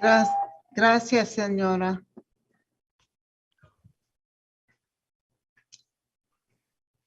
Our next speaker is Patricia Pesquina. Please unmute yourself. We're ready for your comments. Sí, gracias. ¿Me pueden escuchar? Sí. Oh, ok, gracias al concilio. Yo estoy oponiéndome a la propuesta de rent control y al freeze la renta. Mis padres compraron propiedad en los años 90 con muchísimos sacrificios porque Esto es así, con mucho sacrificio. Para poder comprar hay que ahorrar y trabajar muy duro y para proteger a la familia, como hablan mucho. Y estoy oponiéndome porque lo que está pasando es un síntoma mundial, el incremento de todo. El costo de la vida es más alto para todos también. Y no hay un pánico, en realidad el pánico ya tiene tiempo pasando, no es un pánico, pero no debe haber una injusticia para el landlord tampoco, porque nosotros somos los que pagamos los impuestos con los que se paga a las ambulancias, a las escuelas, todo el bill que sale de los taxes, de los property taxes, son parte de la comunidad. Nosotros los pagamos, mis padres los pagaron y no han hablado del caso de los tenants que destruyen las propiedades. Una de las propiedades de mis padres fueron destruidas por un tenant, 4 meses, no se quisieron salir, eviction, un dineral, destruidos los baños, metiendo más personas que las que son permitidas. Esta es otra cara de la moneda también. No todas son familias que limpian y cuidan. Hay familias que vienen a destruir y que vienen a crear caos en el landlord. Nosotros somos personas iguales que las que no han podido comprar una propiedad, y lo siento mucho si no han podido, pero sacrificamos igual que los que no han comprado. Entonces, estoy oponiéndome a esas dos propuestas que tienen, no por pánico, sino por sentido común. Sentido común porque al tenant lo protege el Estado de muchas maneras. Esta persona que se fue sin pagar, Señora, le dieron mucho dinero por 7 thank hijos que you. tenía. Gracias. Gracias, señora. Gracias. The next speaker is Raul Morales.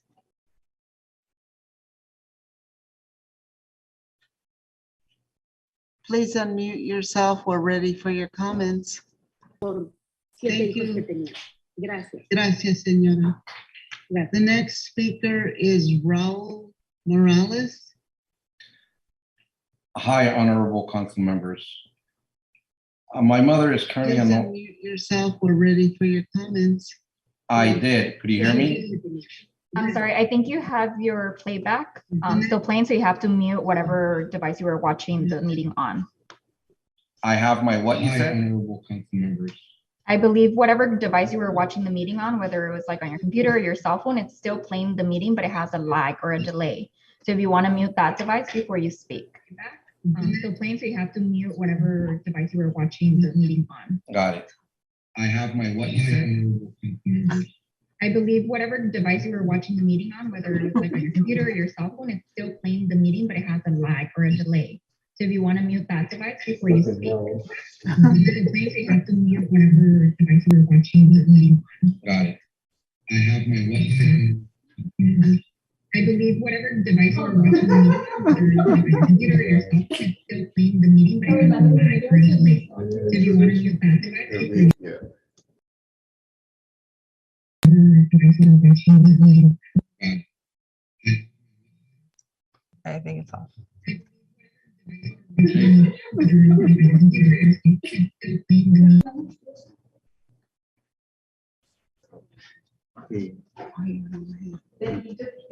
Yeah, disconnect. You just. Next speaker is No Cortez. Please unmute yourself. We're ready for your comments. Sí, buenas tardes. Buenas tardes. Buenas tardes, ¿me escuchan? Sí, sí. Comience, señor. Ok, mire, mi nombre es Noé Cortés. He vivido aquí en la ciudad por 26 años. Gracias a Dios he tenido la oportunidad de tener mis propiedades aquí. He rentado durante años mis propiedades a mis inquilinos y no he tenido ningún problema.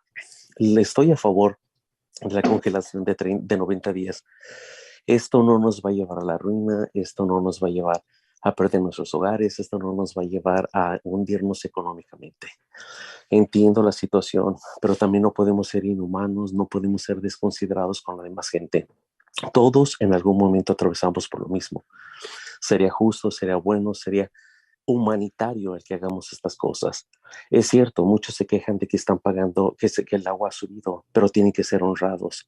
Muchas de las personas que dicen que están pagando los dueños, quizás no sea cierto, porque muchos de los inquilinos son quienes están pagando el agua. Ahora, las rentas, se aumentan las rentas, muchos no metemos todo el dinero de la renta en reparaciones de la casa. Los impuestos sí suben, pero tampoco son exorbitantes, tampoco son fuera de otro mundo que no podamos pagarlos o que sea exageradamente altos como para que tengamos que subir la renta de esa manera. 90 días no nos lleva a la perdición, 90 días no nos lleva a la ruina. Estoy a favor que se haga. Muchas gracias. Gracias. Our next speaker is Michelle. Michelle, please unmute yourself. We're ready for your comments. Hi, can you hear me? Yes. Hi, good evening, council members. I was just calling to reiterate what the previous speaker said. What's being proposed today is really not that big of a deal. It's not freezing rents. We're not saying that nobody pays rent. It's just freezing the increases so that, you know, like other folks said, there aren't any crazy increases while the council figures out what to do to bring more long-term stability to the community. And yeah, so it's really reasonable. You have to ask yourself, why would anyone be against this? What is the big deal of not raising your rent for 3 months? You could have raised it the first few months of this year. You're probably going to be able to raise it very soon again. And as others have mentioned, landlords have a guaranteed return on investment. If ever a rent control passes and you somehow don't get a return on your investment, you can petition to increase your rent more. It's really, and that never happens. I also wanted to bring up that, you know, people are saying that the properties will decline and think it'll start to look ugly. Places like Santa Monica, like Berkeley, like West Hollywood, very nice cities have rent control. It's really not a big deal. We're talking about protecting the most vulnerable people in the community right now. We're talking about the opportunity to protect 78%, if not more, of the community, which is the supermajority of the constituents. And, you know, I wasn't planning to speak today, but I decided to speak because I have so many folks that I work with in Bell Gardens who are messaging me saying that they couldn't figure out how to give their comment. They couldn't unmute themselves. They're listening in on their phones because they don't have computers. And on the phone, if you're on Zoom via phone, you don't get the Spanish access to the Spanish translation. So yeah, I just want to directly respond to some of these things. It's really not that big of a deal. Anyone who's calling in and making a big fuss, you have to ask yourself why. Why would they be so against not increasing rent for just 3 Your months? time is up. Yes. Thank you. Have a good evening. Thank you. You too. Our next speaker is, okay, they've already spoken, so that concludes public comments.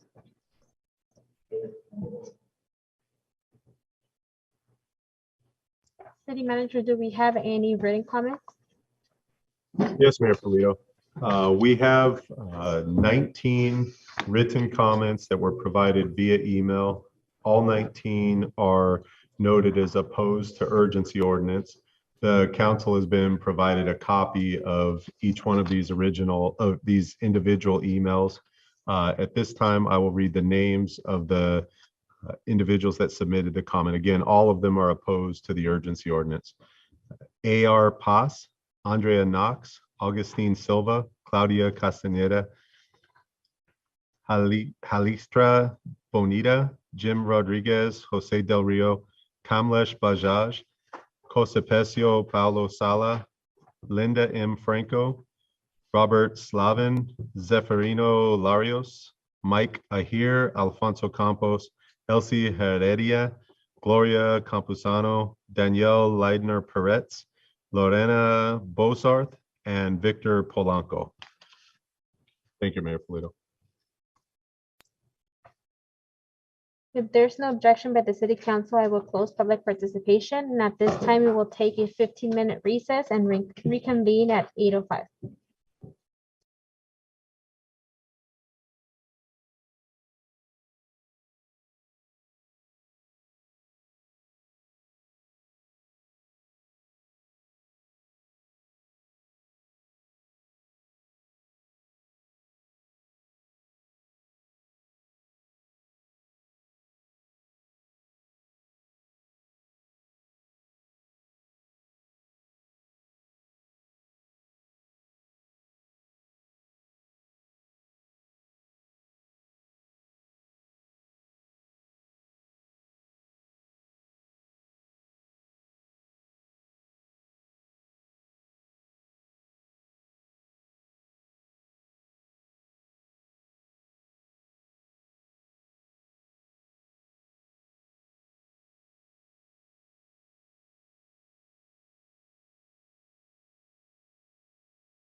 We will now move to council member comments or questions, but please let's first say our comments and reserve motions until everybody gets a chance to speak. And let's start with council member Cortez. Any questions or comments? Yes, thank you, Mayor. I do have comments. Okay. 2 weeks ago, one of my colleagues attempted to pass an ordinance without it being agendized and properly noticed, as is the law. Now, I think that there's confusion in the community about the supposed lack of support for our tenants. It is unfortunate that our community has been misinformed and misguided. Every item that this council considers has to be placed on the agenda and the public has to be noticed. Now, I will always uphold my fiduciary duty to our residents to make informed decisions. And I will not make any decision on the dais that I have not had the opportunity to consider. Educate myself or ask the pertinent questions to staff and legal. So I do ask for my colleagues, if these motions are truly being made in favor and in good faith of our community, please properly agendize such topics. It is unfair to be causing undue burden in the community and create misinformation when the reality is that council just didn't have the time to consider the issue. The city council did not have an opportunity to consider this item and much less to vote. Now, with that said, I do want to be very clear as to my position. I have always been in favor of supporting an ordinance that is fair and just for our community. Now, I understand that because the process has been lengthy and our community is concerned, as such, while we work through the terms of an ordinance in a responsible manner, and so that our residents don't have to worry about injustices occurring while we carefully draft an ordinance, I am in support of this ordinance, and this is not a motion, which will halt rent increases for the next 90 days, but with the hopes that we can repeal it much sooner with a permanent rent control ordinance. As it was mentioned by one of our callers, this does not mean that the tenants will not be paying rents. It just means that no rent raises will be occurring while this ordinance is in place. Para nuestros hispanohablantes, como les he dicho antes, nosotros somos sus amigos y no sus enemigos. Estamos haciendo lo mejor para poder ayudarles de una forma justa. Espero que esta acción, si pasa la noche de hoy, les traiga un poco de alivio en lo que nosotros creamos una ordenanza que es justa. Y para hacer mi punto muy claro, yo nunca he estado en contra de control de renta. Siempre hemos tratado de crear una ordenanza que es justa y esperamos que en los siguientes 90 días o antes podamos hacer eso por nuestra comunidad. Thank you, Mayor. Councilmember Barcelona? Hi, can you guys hear me? Yes. I don't think I can hear. Yeah. Hello? Yeah. Okay, great. Thank you. So my comment for today is, there is a housing crisis going on. We have been working very, very hard in the rent control ad hoc committee for, I would say, over a year. But I'll take it even farther back from that, when I ran for council with a slate of other candidates. And our goal back then was to help the residents of Bell Gardens, and that includes everyone, right? One of the difficult parts about doing that is that we have a very disadvantaged community. We have people living under the poverty rate. About 80% of our residents are tenants, so they don't actually own their home. They're renting another home. And it's a huge mission for us to do the right thing. And I think that's reflected in how long it's taken us to really dive into the details of what a rent control ordinance, a better rent control ordinance, or as some have put it, a rent control ordinance, given the fact that what we have in the state is not even a rent control ordinance. It's more to prevent gouging, right? So we've been working very hard for a very, very long time. And it wasn't until last year that I wanted to really dive into this and bring in experts, attorneys, scholars, experts within the area of real estate, and also harness the knowledge and the experience of our staff that we actually got around having rent control workshops and having Q&A sessions with our staff and with our lawyers, that we got into the nitty-gritty. So we are here now because there is an urgency, hence the urgency ordinance. We need to come up with this ordinance for rent control ASAP. And due to this urgency, we need to protect our residents of Bell Gardens, those residents that don't have what you and me have, that don't have a place to live, that are always struggling to pay the rent day by day. That is what we are here for. That is what we were elected for. So I'm happy to hear that there is some support. I think that we're on the right track, and we need to continue to focus on protecting everyone in our community, including the small property owners, because we need to make sure that they get a fair return. And I think that's part of what we have in mind, right? So we're gonna make sure that if somebody cannot make their payments, if somebody's struggling, that they receive a fair return, because that's part of it. It's not just about limiting them. It's about empowering them to ask for what is just. Therefore, I'm highly supportive. As I seconded this motion by Councilmember Chavez at the last council meeting, I'm 100% supportive of this ordinance because that's what I signed up for. This is Southeast Los Angeles, CELA. We are CELA, we're not sellouts, right? We're not selling out. When the pressure gets hot, we don't just say, hey, I'm not gonna do what I was elected to do because I'm intimidated or because the people that fund my committee, people that give me donations don't want me to do this or that. We do what is right for the people. And that's what we're here, that's what we were elected to do. So that is my comment, thank you. Councilmember Flores. Thank you. So before I get started, I just want to take a moment to direct myself to the residents, to all current 65 on this particular Zoom, whoever's on YouTube or Facebook. I want to speak to you before I talk about this topic. I feel like those that know me know that I've been an advocate for this community. My life has been dedicated to the betterment of this city for the last 6-7 years. Before I even got elected, we talked about having rent control. We've been working on this issue for over 3 years since I've been in office.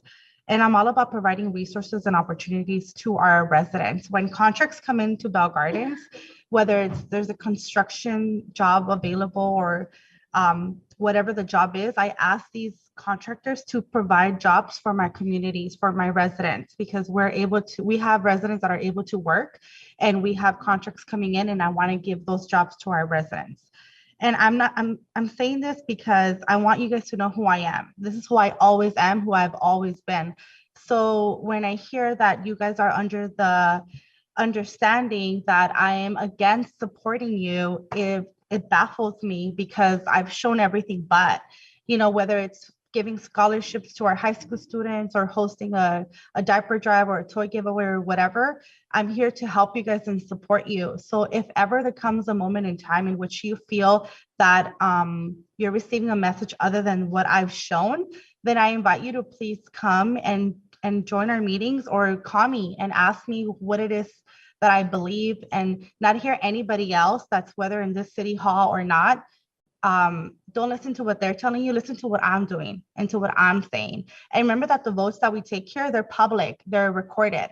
What I say right now, what I'm saying right now is being recorded.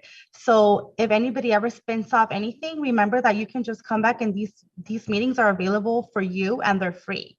So please don't ever be mistaken or misled by other people's political intentions. So with that, I just want to say that I continue to be in support of the community. I know who my residents are because I live here. I am a parent. I have 2 children. I'm raising my family here. I married someone from this community. I know who are the landlords. I know what houses. I mean, I'm not gonna say I know every single landlord, but I know a lot. I've walked every single street in the city. I've knocked on your doors. I know your families, your aunts, who has special needs in your house, the crimes that you guys have experienced in the city. I know these things. I know who needs help and what needs to be done. So trust that I'm gonna do the right thing. And if you're scared, please don't be scared. This isn't to help. This isn't to hurt anyone. This is to help everyone. So I'm not going to, again, say anything as far as what my motion or my vote will be, but no, listen to what I'm saying. I'm here to help you. So if that means translate it into whatever that you want to that, whatever that means to you, let it mean that to you. But please stop believing what other people are telling you that may or may not, that is probably not true. I also want to say to the landlords that jumped in here, this does not mean you cannot collect rent. You can collect your rent. It doesn't mean that for 3 months you aren't able to charge rent. Charge your rent. It should be paid on time and scheduled. And if it's not, then take whatever reprimands or whatever resources or things you need to do. That we're not stopping you from doing that. Para la gente que está aquí, por 3 meses no quiere decir que por 3 meses no van a pagar su renta. Ustedes tienen que seguir pagando su renta. Simplemente es que no pueden subir la renta en esos 3 meses. Mientras nosotros estamos tratando de adoptar algo que sea más permanente y más estable para el beneficio de todos. So, por favor, tengan esto claro. You have to pay your rent. I'm going to let somebody else speak, but with that, please know that I'm here and I'm available and I'm very transparent. My personal cell phone number is on my business card. Where my husband calls me is where you can call me. So if you have any questions or clarifications, just contact me. I'm here and I'm available, and I'll let somebody else have a turn before we move forward with this item. Mayor Pro Tem Chavez. Thank you so much for the community that spoke. Thank you to all the vecinas, all the landowners, and everyone else who's been a part of this process. I want to say thank you to staff. Really appreciate staff for bringing this item forward. In the last council meeting, I requested that we bring forward rent freeze. In fact, I actually made a motion to include rent freeze. However, due to legalities, we were unable to discuss and vote on that. With that said, I'm glad to see that it's on the agenda today, not just as a regular discussion item, but as actually as public hearing. Perhaps this might be a small victory for our community, for those that are vulnerable, living paycheck to paycheck, day in and day out, that I have to decide whether it's putting food on the table or putting a shelter over their kid's head. There's still a lot of work that needs to be done. The living conditions that we've heard are residents that are growing, that are raising their kids in. There's more that needs to be done. But I'm glad to see that we're bringing this item forward, that we're potentially going to vote on, not potentially, we are going to vote on a rent freeze for the next 90 days. This isn't an official motion yet. However, I do encourage all of my colleagues to be in support of this rent freeze for our community, for those most vulnerable. That concludes my comment. Okay. I just want to clarify or just make a few comments. During the last meeting, I voted no on the motion that was presented by Mayor Pro Tem Chavez, not necessarily because I'm not in support of a different form of rent control, but because of the way that the motion was presented. There was some areas of that motion that had not been explored, or at least not explored with me. For example, the board and in regards to how much it would cost the city and how we could allocate money to actually run an effective board, in addition to the rent freeze that we're discussing now. Again, voted no because I did not want to rush into anything without having the adequate time to have further discussion and education from our staff. I'm excited to see what the ad hoc committee will present to us in the coming weeks and for us to explore some form of rent control or policy that will benefit both our renters and also our landlords. I do also support and believe that everybody should have a high quality of life and that should not be subjected in living in conditions that I wouldn't want to live in myself. But I also understand that there are some landlords that do care about their tenants. I have lived in the same property. I have rented in the same property since 1997, and my landlord has been nothing but amazing to my family. Landlord is my little sister's godmother, and she's been amazing to our family. And I do believe that there are many other landlords like that in our city. And I don't want to just think that every landlord out there in our community is just going after money. I do believe that many of them become part of our family. So I want to take those into consideration when we have this discussion. And I'm also very thankful that we're able to make our comments right now and be respectful of each other's views and continue to work together. Having said that, I would like to. Mayor, before we make any motions, I just want to say a few things, if it's okay.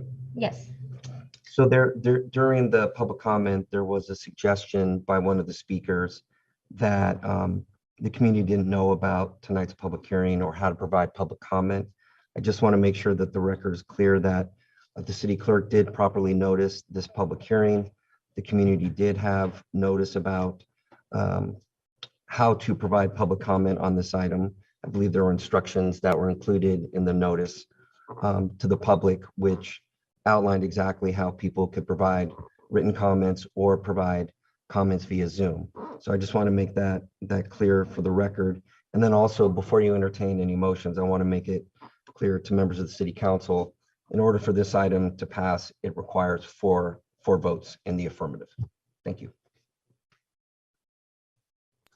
Thank you. May I have a motion? May I make a motion? I'd like to make a motion to approve the first staff recommendation. Adopt urgency ordinance number 922U, establishing a temporary prohibition on residential rent increase for a period of 90 days with the ability to extend further. We have a motion by Councilmember Flores. I heard her first. Second by Councilmember Barcena. City Clerk, can you please call the roll?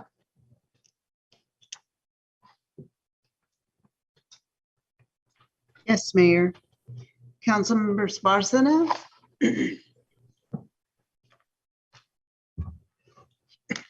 That's a yes for me. Cortez. Yes. Flores. Yes. Mayor Pro Tem Chavez. Yes. And Mayor Polito. Yes.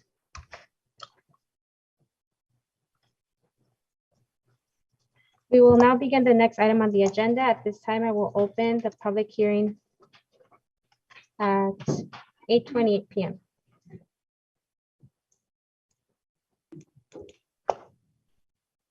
Mayor Polito, this next item is a public hearing to introduce and waive the first reading of ordinance number 923, which is to adopt a military equipment policy as required by Assembly Bill 481. It's staff recommendation to conduct the hearing, introduce and waive the first reading of this ordinance, and then direct that this ordinance come back for a second reading at the May 9th council meeting. Just in brief summary before I turn it over to the Deputy City Attorney, Susie Altamirano, just like to say in September of 2021, Governor Gavin Newsom signed a law AB 481 related to the use of military equipment by law enforcement agencies in California. The goal of the Assembly bill is to provide transparency, oversight, and for meaningful public input into decisions regarding whether and how the equipment is funded, acquired, and how it's used. So the law requires a policy, an ordinance, and then sort of annual maintenance through community meetings and reapproval by the council of the policy and reporting of use and things of such nature. With that, I will turn it over to Susie Altamirano for additional information. Thank you, Mayor. Thank you. Good evening, Mayor, Mayor Pro Tem, council members, and members of the public. This evening, we have a brief overview of Assembly Bill 481, which establishes a new state mandated local program requiring a local law enforcement agencies such as Bell Gardens Police Department to obtain approval from the applicable governing body, such as the City Council, in order to fund, acquire, and use military equipment. The presentation tonight will address 5 topics. First, background on AB 481. Second, the definition of military equipment. Third, an explanation of what military equipment use policy consists of. Fourth, what authority and limitations are given to the Bell Gardens Police Department by adopting this policy. And finally, an explanation of the annual reporting requirements. So to begin by background, as stated by the city manager, Governor Newsom signed on September 30th, 2021, AB 481 relating to the use of military equipment by law enforcement agencies in the state of California. AB 481 seeks to provide transparency, oversight, and an opportunity for meaningful public input on decisions regarding whether and how military equipment is funded, acquired, and used by law enforcement agencies. This new state mandate requires police departments to obtain authorization from governing bodies by adopting a military equipment use policy by ordinance, approving the use of the military equipment. For law enforcement agencies such as Bell Gardens Police Department that seeks to continue the use of military equipment acquired prior to January 1st of 2022, the approval process must commence by May 1st, 2022. AB 481 requires the proposed policy be provided to City Council and posted on the police department's website for at least 30 days prior to the public meeting at which the policy is considered. The definition of military equipment, according to AB 481, applies to any equipment used by the police department that falls within a definition of AB 481's definition of military equipment, and not only equipment used by the military. AB 481 has designated 15 categories of items of military equipment, and Bell Gardens Police Department is in possession of 5 of those categories, including Category 1 equipment, unmanned, remotely piloted, powered aerial and ground vehicles. Category 2, mine-resistant ambush protected vehicles or armored personnel carriers. However, police versions of standard consumer vehicles are specifically excluded from this subsection.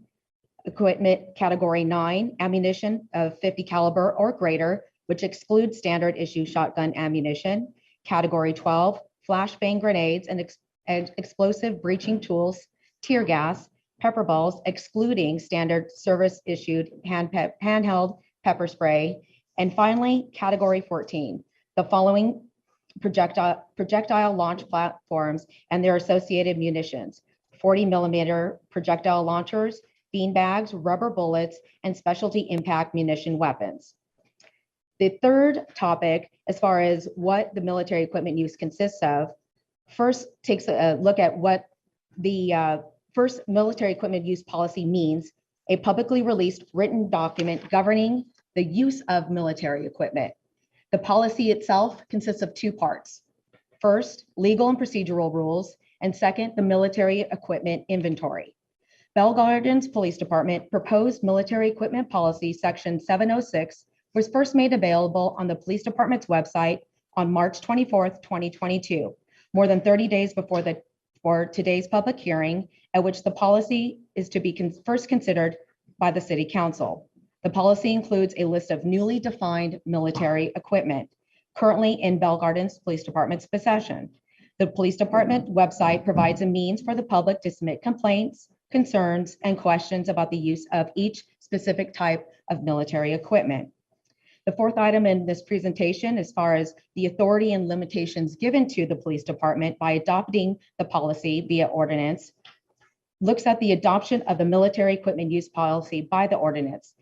And it would give the police department approval from City Council to do the following: to request military equipment when it's made available, to seek funds for military equipment, including but not limited to applying for grants, soliciting and accepting private, local, state, or federal funds, in-kind donations, and other donations or transfers, acquire military equipment either permanently or temporarily, including by borrowing or leasing, collaborate with another law enforcement agency in the deployment or use of military equipment within the territorial jurisdiction of the governing body, use of any new or existing military equipment for a purpose in a manner or by a person not previously approved by the governing body, solicit or respond to a proposal for or enter into agreement with any person or entity seeking funds to apply to receive, acquire, use, or collaborate in the use of military equipment.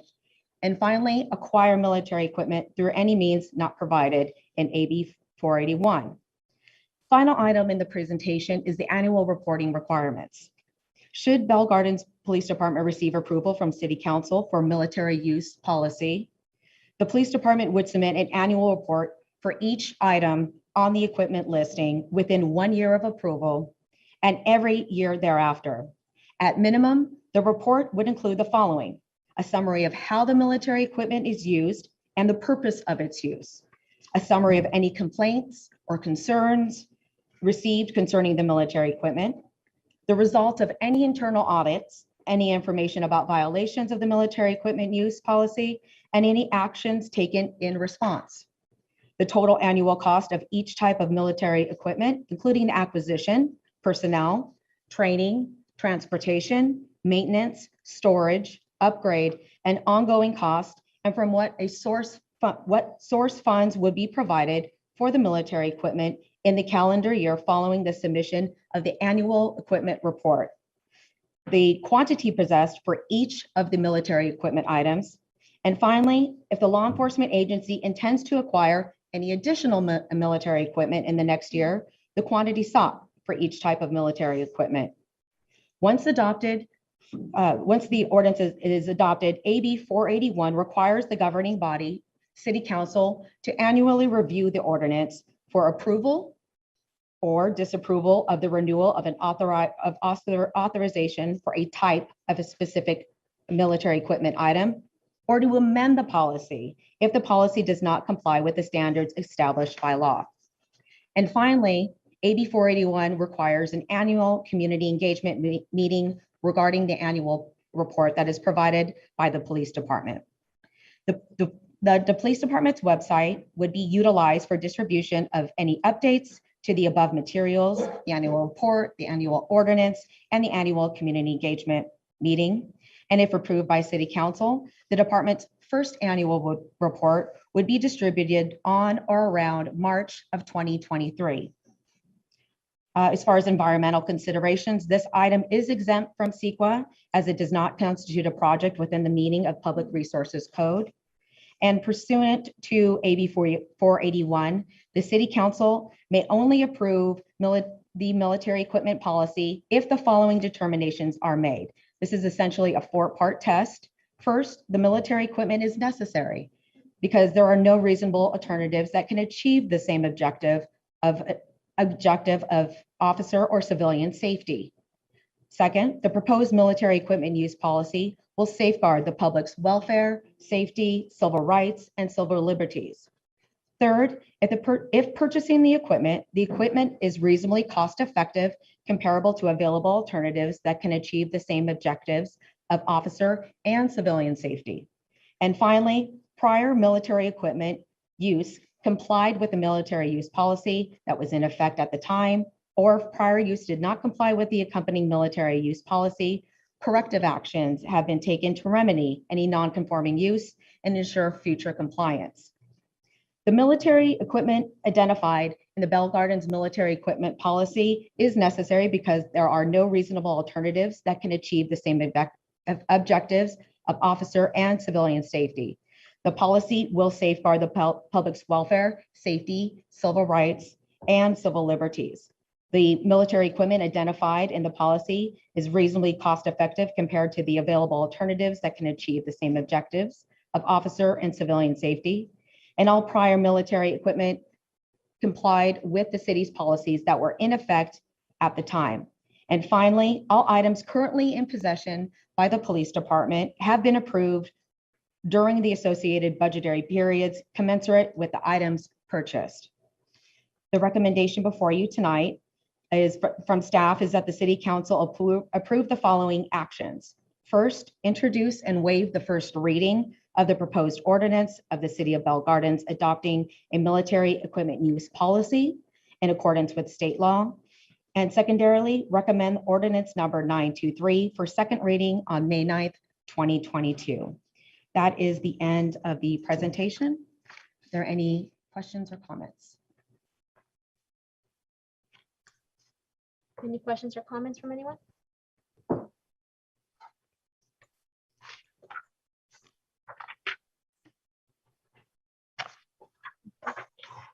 We will now open public comments for this item. City Clerk, please announce the instructions for public participation. Yes, Mayor. There are 0 written comments that have been submitted. The members of the public will now have the opportunity to speak on the public hearing item number 2. Please state your name for the record before addressing your comments to the mayor and council members. Each speaker and written comment is limited to 3 minutes. Written comments will be read out loud after all speakers have been heard. Anyone wishing to make a comment may do so at this time by pressing *9. When instructed, press *6 to unmute yourself. Individuals joining us through the Zoom app may request to make a comment by raising the hand feature on Zoom. There is nobody that has raised their hand, so there are no public speakers, Mayor. Oh, I'm sorry, there is one. Hector? Hi, yes. So basically, I just want to comment on regarding military weapons and police departments. Well, you know, it's kind of concerning of the fact that our police departments actually need to use military weapons, considering that the time that they would need to use military weapons is on their own citizens. You know, we're as we see with COVID, we're not infallible to world events affecting us. And in other countries, what other use does military weapons have with police departments other than using it on their own citizens? For example, in France, they use flashbangs all the time. What I'm just saying is that it's just that, you know, if I misunderstood what this measure is, but it seems like it's giving you guys the power to whether to approve or disapprove military weapons. And I would just say that, you know, in my opinion, it being California, if you're going to restrict firearms, you really should restrict police with firearm. You should restrict police with military weapons as well, because there isn't really a reason for them to have 50 caliber bullets to, well, what else would they use it for, right? Other than on civilians. So just keep that in mind when you're thinking about police and the kinds of weapons that you're giving to them. Thank you. There are no other public commenters, so public comment is closed.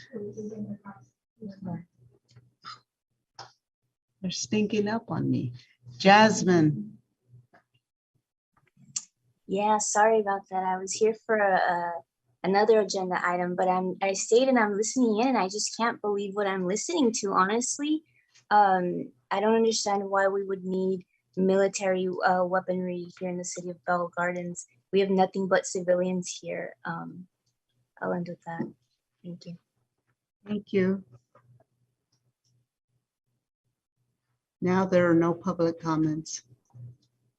Chief, could you give us a couple examples of what could be used if this were to pass?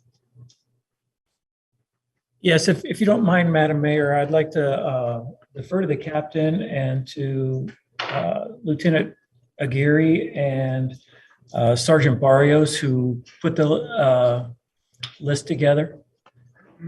And Mayor, may I add to your question? We had the opportunity to sit down with our police department individually to go over this list. And one of the points that I brought forward was the term military. And I remember asking you, Chief, like, hey, can we change that? It just seems very alarming. It doesn't seem to co-align with what we're looking at in the list that we're looking at. And I remember, I believe it was Sergeant Barrios that mentioned the drone. And I believe someone's not on mute. Okay. And Sergeant Barrios, I remember you mentioning very specific, one of the very specific examples was about the drone. So if you could elaborate on some of those examples that we discussed during these meetings, because military does seem very alarming and I understand where the community is coming from, but that was something that was provided by law and we couldn't change the term as to how it was going to be posted.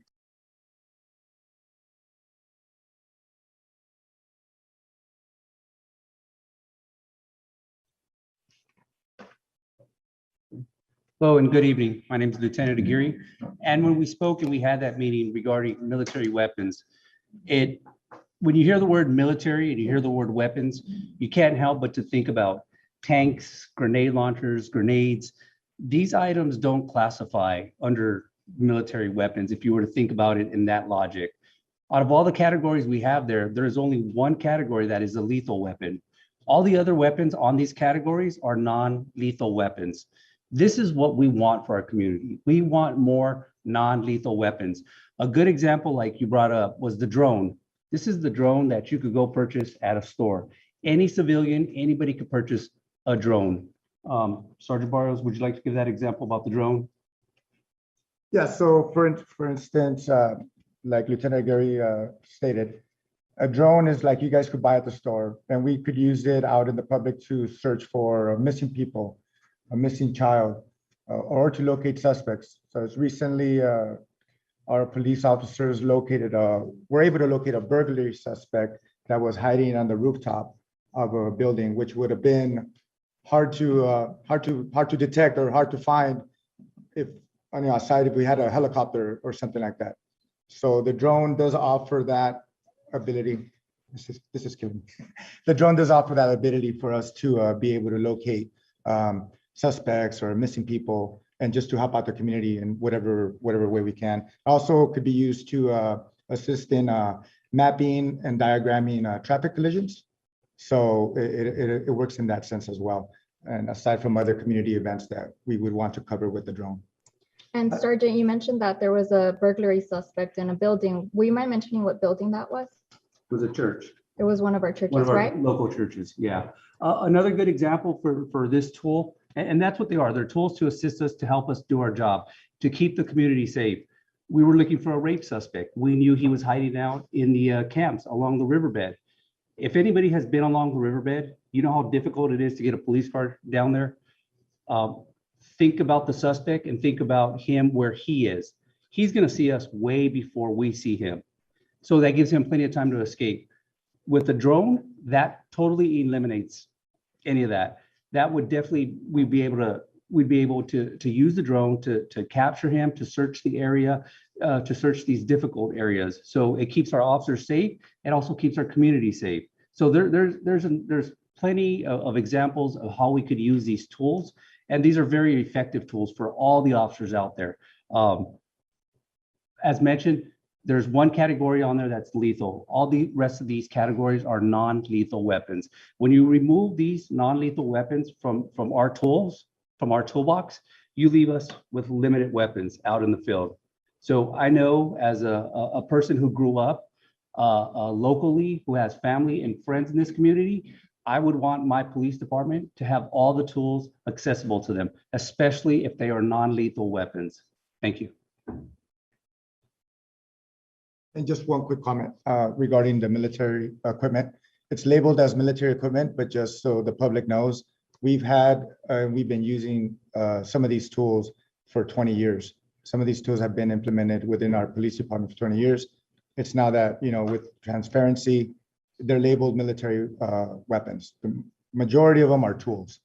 They're tools that through AB 481 are considered military tools, but these are tools like the lieutenant said, that will enable us to help our community and to do our job safely for ourselves and for the community as well. I wanted to add to that. Would you please give an example of a weapon that is considered military weapon that is not, other than the drone? So for example, our 40 millimeter launcher, it's a sponge round that is deployed from a 40 millimeter, it looks like a rifle, but it's just a launcher that launched this projectile to enable us to hit a suspect from a distance. Maybe they're armed with a knife, or instead of us being right next to that person, it enables us to solve that problem from a distance. So with us, distance and time equals a safe outcome. And this 40 millimeter launcher enables us to do that from a distance. I'll add one comment to that as well too. If you remove that sponge round, which is a non-lethal weapon, you leave us with only one option: lethal force. So this is a tool that we need out in the field. And you brought up an excellent point, distance and time. And this is something that is very critical for our men and women out in the streets that are protecting us. So thank you so much for clarifying that. And for everybody listening, again, these are alternative, weapons that are necessary to not use other resources that they have already strapped to their belts. Correct. So thank you.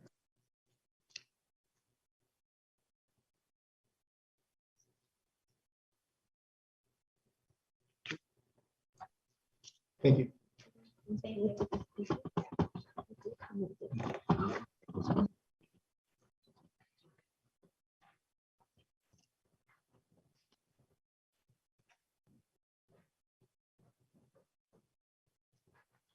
If there are no further council member comments, I will now close the public hearing at 8:51.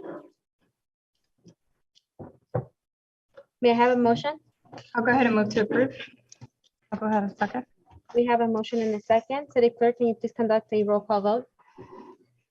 Yes, Mayor. Council members Barcena, Yes. Cortez, Yes. Flores, Yes. Mayor Pro Tem Chavez, Yes. and Mayor Polito. Yes. We will now move to the next item on the agenda. Public participation is now open for the items listed on the agenda. City Clerk, please announce the instructions for public participation. Okay, 0 written comments for this item were received. The members of the public will now have the opportunity to speak on items listed on the agenda. Please state your name for the record before addressing your comments to the City Council. Each speaker and written comment is limited to 3 minutes. Written comments will be read out loud after all speakers have been heard. Anyone wishing to make a comment may do so at this time by pressing *9. When instructed, press *6 to unmute yourself. Individuals joining us through the Zoom app may request to make a comment by using the raise hand feature on Zoom. Presently, there are no raised hands. So that concludes public comment. If there's no objection by the City Council, I will close public participation. City Manager, will you please give your report? Thank you, Mayor Polito. I'll be quick in the interest of time. I just want to say thanks to everybody who came out to the Earth Day event on Saturday. It's nice to see events as we're on the downside of COVID for the moment, to see people getting out in the fresh air, planting trees, and engaging with nature. Also, just last item, I want to let everybody know in advance there's going to be a pet vaccine clinic at Veterans Park. It's still about a week and a half away on Saturday, May 7th, from 1 to 3 p.m. So just putting it out there in advance. Thank you, Mayor Polito.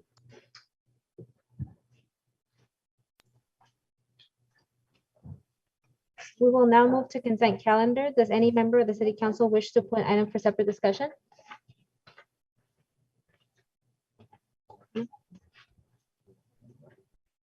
May I have a motion to approve items number 11 to number 11?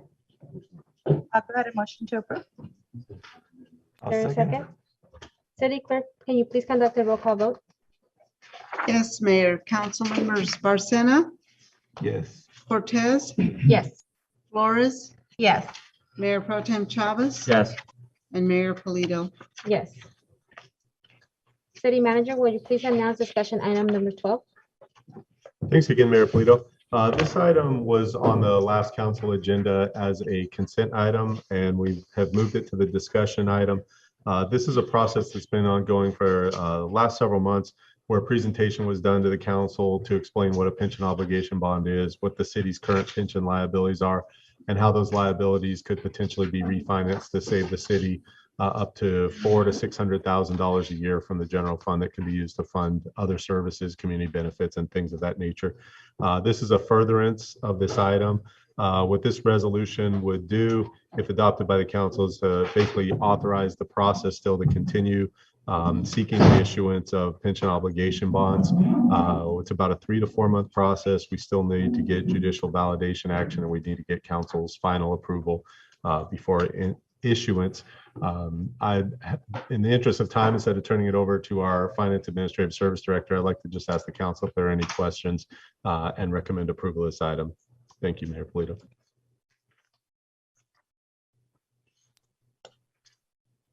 Does any member have questions or comments? May I have a motion? I'll go ahead and motion to approve. May I have a second? Second to approve. We have a motion and a second. City Clerk, can you please conduct a roll call vote? Yes, Mayor. Council members Marcena, No comments. Cortez. No, it's a vote. Sorry. That's a yes. Cortez, Yes. Flores, Yes. Mayor Pro Tem Chavez, Yes. and Mayor Polito. Yes.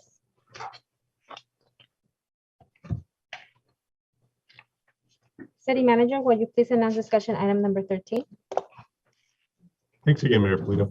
This item is an update on the construction project at Ford Park that we all know as the Cistern Project. Before we turn it over to Desi to give a presentation, I just want to remind everybody, this is a project with significant regional benefit, economic, environmental benefit as well. It happens to be in the city of Bell Gardens, so I think the council and the residents of the city should be proud. It's obviously an inconvenience. But again, the environmental and regional impact is tremendous. And the city also does receive some benefit at the end with new fields, some new parking. But admittedly, it's an inconvenience for certain services. But I just want to remind everybody there is a benefit to this project. With that, I'll turn it over to, I'll start with Grisel Chavez, our Public Works Director, before she cues up our presenter. Thank you. Thank you, Mr. O'Kelly.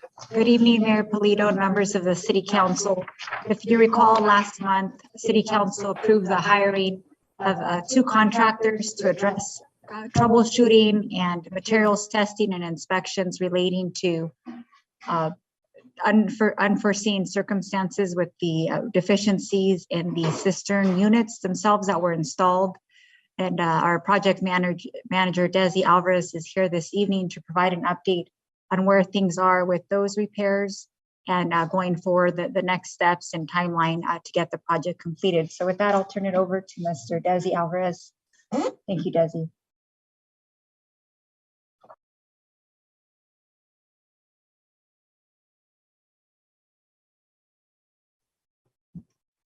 Ron?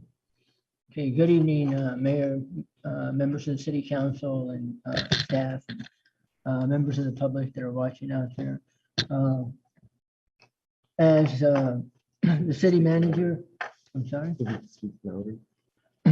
Okay, as the city manager and the public works director mentioned, this is a regional project that's been planned a long time ago and has come to fruition. So I'll go over real quick.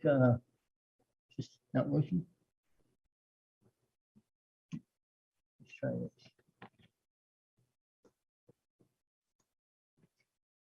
Oh, all right. So briefly go over the history to remind everybody about the project, overview what the project does, the funding, and then get to the scheduling issues that we have. This project is a regional project that's basically required as part of the stormwater regulations. The regional board has issued regulations that apply to all the cities in LA County. These cities are broken up into a series of subregions The city of Bell Gardens is in a subregion called the Upper Los Angeles River Reach 2. And how do I advance this again?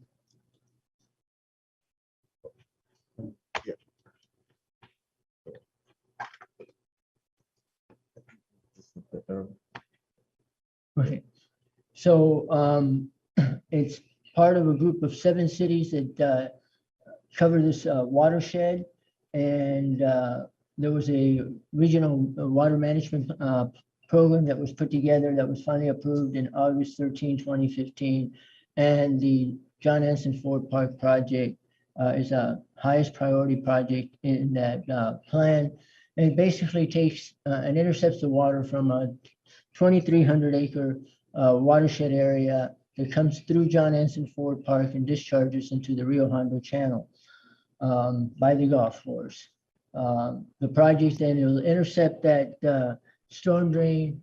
There's a diversion structure that's been built.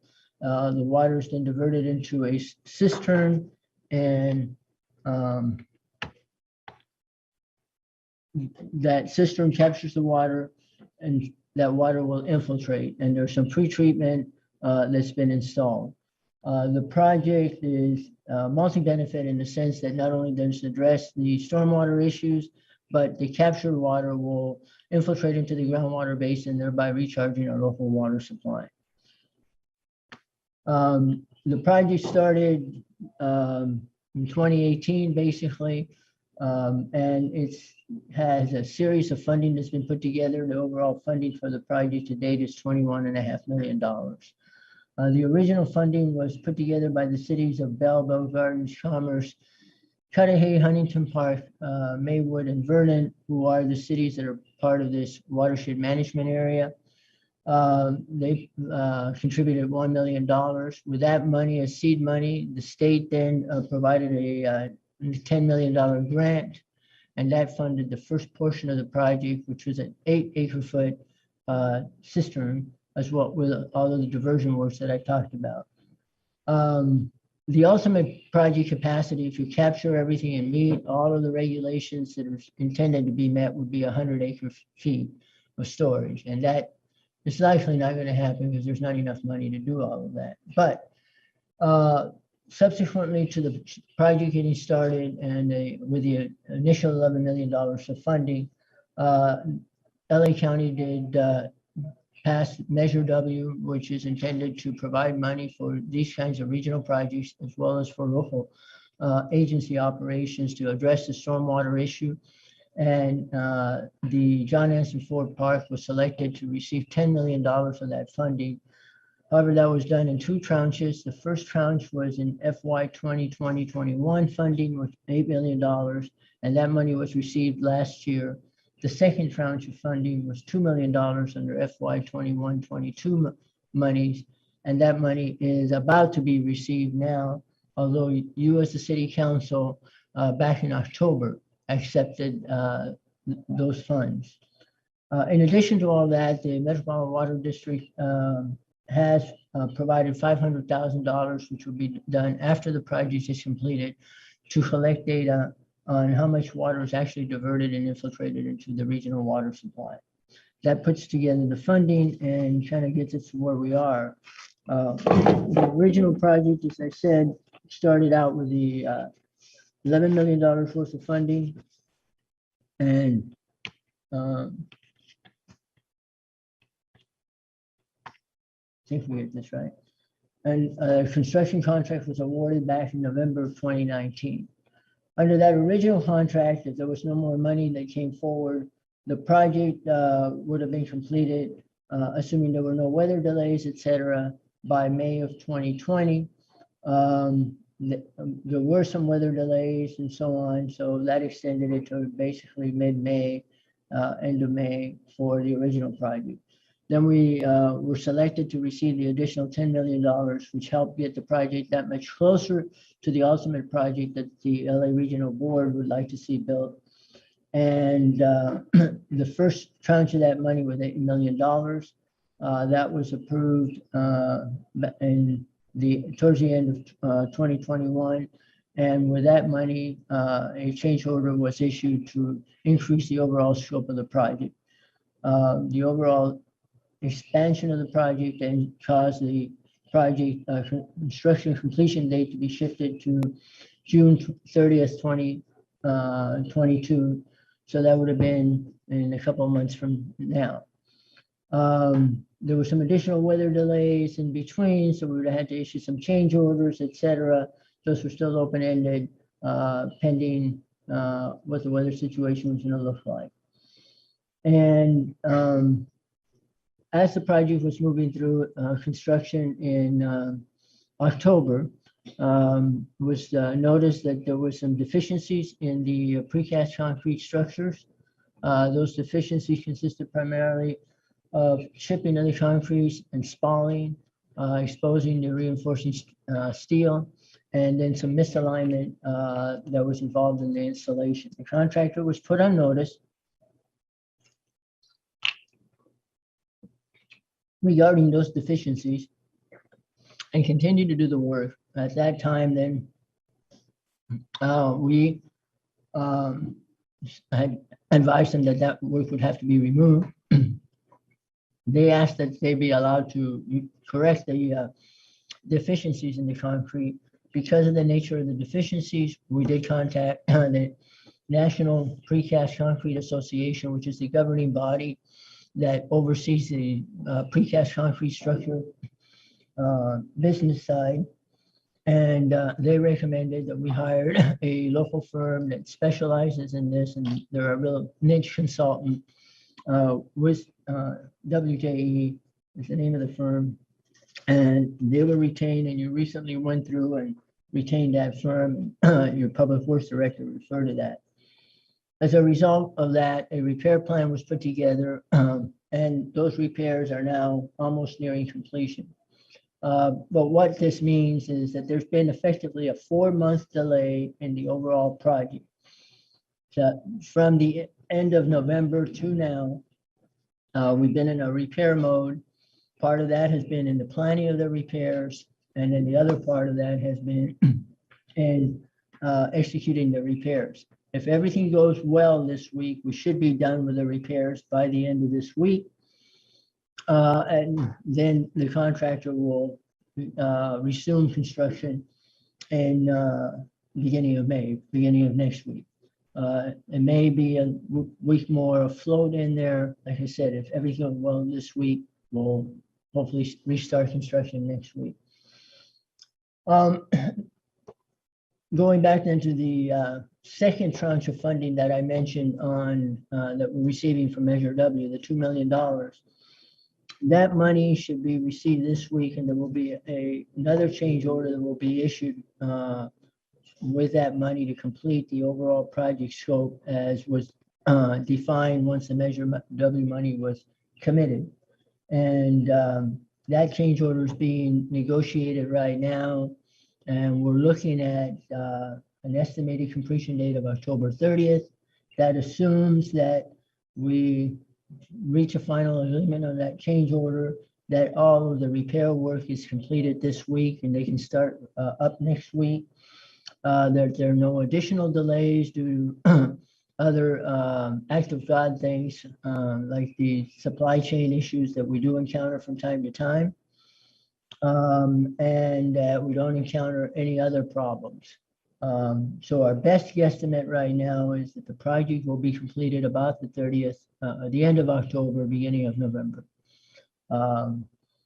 And that gives you the quick overview of kind of where you are on the project.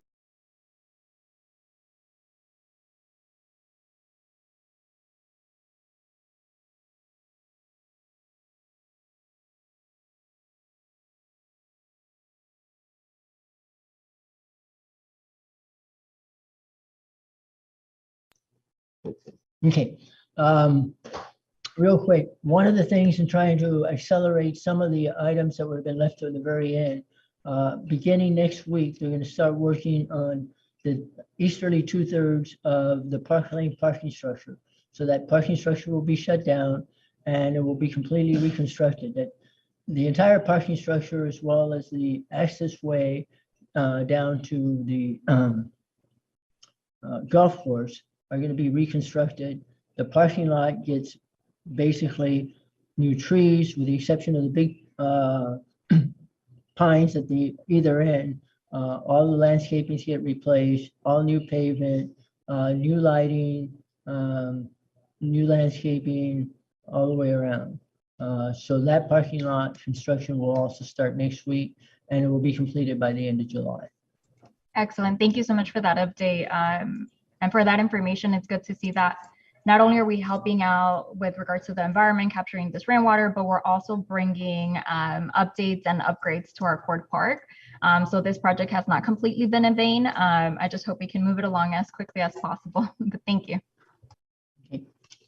Quick question, Madam Mayor, if I may. Sure. For the strip of grass that currently exists on Park Lane going east, is there going to be a walkway on that? Because that's what I understood previously. You mean behind the curve face? Yes, there is a sidewalk. There will be a sidewalk. Yes, between the driveway where the golf course entrance is to the driveway where the sports center, parking lot, recreation offices driveway is, that entire section will have a walkway. Yeah. Okay, great. Thank you. So then we'll be able to walk along the sidewalk from Park Lane and Garfield. Yes. Over straight to, let's say, the recreation office. Would that Yes, be basically perfect? that's it, right? Along the face of Park Lane, the length of that parking lot, you have a new sidewalk that's going to be constructed as part of this project. And that's starting in May, right? That will start on May, but Okay, they're going to focus on 2/3. Remember, the area where you see the construction trailers, et cetera, that's got to stay there till the very end of the project. So they're going to take that. It's a larger area, about 2/3 of the parking lot gets redone, but that westerly third stays as a construction staging area. Thank you so much for that. Yeah.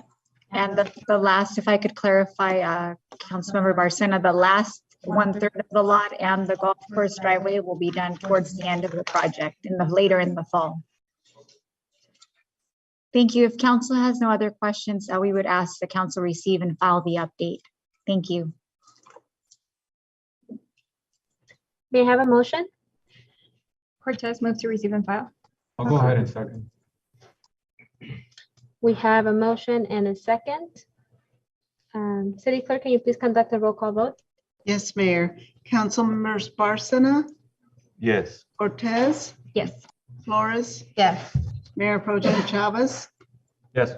and Mayor Polito. Yes. City Manager, will you please announce discussion item number 14? Thanks again, Mayor Polito. This next item is to report to the council progress and also recommend next steps for the evaluation of the city's water system related to water quality of our single existing well. Just as a reminder, this well, the council by motion transferred water service from this well to surface water that's purchased from the Metropolitan Water District due to response levels of PFAS chemicals. So they weren't at levels that are defined as unsafe, but they're at levels that require notification, and it was deemed appropriate to shut the well off at that time. Seek funding, look at potential costs related to either cleaning the water, potentially drilling new wells, pretty much everything on the table. This item, in addition to giving you an update, also requests authorization for us to do additional work on the well. You'll hear some detailed information here from our Public Works Director and also from our City Engineer, Doug Banosh. This item would include approximately $70,000 worth of work and an additional $100,000 depending on how things are looking when the first piece of work is done. The point here is really an attempt to identify where the contamination is within the existing well and then potentially be able to reuse that well. At the same time, we're also seeking under other funding sources for potential remedies as well. So with that, I'll turn it over to our Public Works Director, Grisel Chavez. Thank you, Mr. O'Kelly. And to not duplicate what our city manager just shared, I'll go directly to Mr. Doug Benosh, our city engineer, who will be sharing his screen and providing the PowerPoint with an update on the water system evaluation and the action item requested from council this evening. Thank you. Go ahead, Doug, please. Oh, good afternoon. Good evening, council members. Tonight, the brief summary is such. I apologize, I'm not set up to share screen. I thought it was going to be loaded from the council chambers for the PowerPoint. But in essence, what has happened is when we initiated the well profiling, our subcontractor came in and started to do the work, and his cameras, as he was inserting them into the well, got stuck at about 80 feet, and he could not go any farther. And that sort of halted the process from that standpoint. With that being stopped, we had to go through the process of investigating why did our cameras get stuck. The city itself did not have enough background information on the well, but we had to go, and we finally found the original contractor that installed that last service to well, and we got the information on the well. And what we have found is that our well, below the pump, the actual pumps, has an engineered pump section that pulls water from two separate water levels. In order to get our camera down the well and the well profiling, we need to pull the well pumps and the engineered pump section. You go to the next slide, please. Our well pump is approximately 270 feet long, and the engineered pump section goes down to a depth of about 1,030 feet. So this is our section of what our well pump is. It consists of a column shaft, and at the very bottom of this, there are several bowls that draw the water up through impellers up to the surface. And if you go to the next slide, this is the engineered pump section that's attached to that well pump that goes down to the bottom of the well. And we have 20 foot of screens at about 500 feet of depth. And then 400 feet below that, we're going to have another 45 feet of screens that allow water to come into the well to be drawn up to the surface. This is the engineered pump section that has to be pulled out of the well in order to gain access to the aquifers. And so for $70,000, the cost will be to remove this and the pump section, set them aside on the surface, we'll inspect the engineered pump section, and based on its current age, we believe everything can be reused. And then we'll install a 1,200 gallon per minute temporary pump and a baker tank, which will hold the water as we bring it out of the well, and we'll do our profiling and video inspection of the well at that time. Then we'll insert everything back into place and these test operations to get it operating until we do our final analysis of the data. So when we get the data report, we go to the next slide. Actually, go to the next slide. Not to reiterate anything else. When we get the data from the well profiling, we'll evaluate that, what our options will be as part of the engineering report to come back. And then we'll also initiate discussions with the state about potential funding for whatever options we come up with. Schedule-wise, which will be the next slide.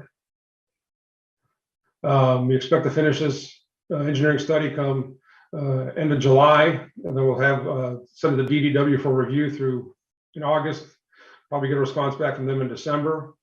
If they're positive on that step, we'll initiate the design of whatever options it is for the well through February of 23, and then complete begin construction April 23, and then get our approval for permit back in June of 23 to get the permit up, to get the well up and running. So basically with that, we're recommending staff receive and file this report, authorize the extra cost of $170,000 for remove the engineered pump section in the pump. And if all goes well, we'll only spend $70,000, and the $170,000 will come from the fiscal year 21-22 water system capital improvement funds that are currently available. And I'll answer any questions. So just to clarify, you said the cost would be 70,000 or 170,000? We believe the engineered pumps, if we have to put a new engineered pump section, that's $100,000 in costs extra.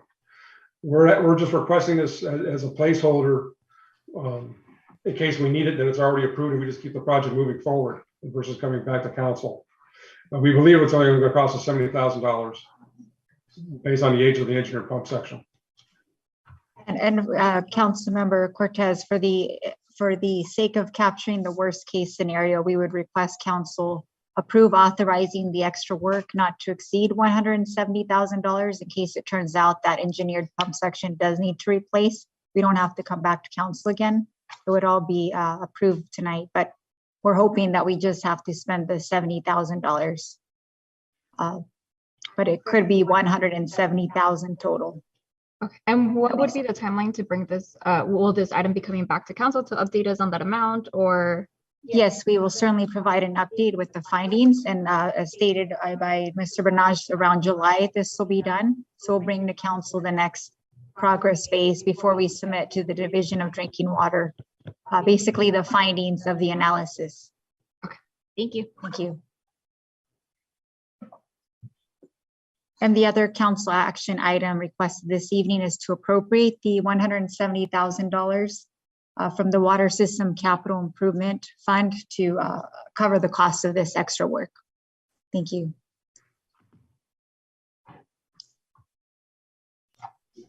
Any other questions? May I have a motion? I'll move to follow staff recommendation. May I have a second? Second that motion. We have a motion and a second. City Clerk, will you please conduct a roll call vote? Yes, Mayor. Councilmember Barcena, Yes. Cortez, Yes. Flores,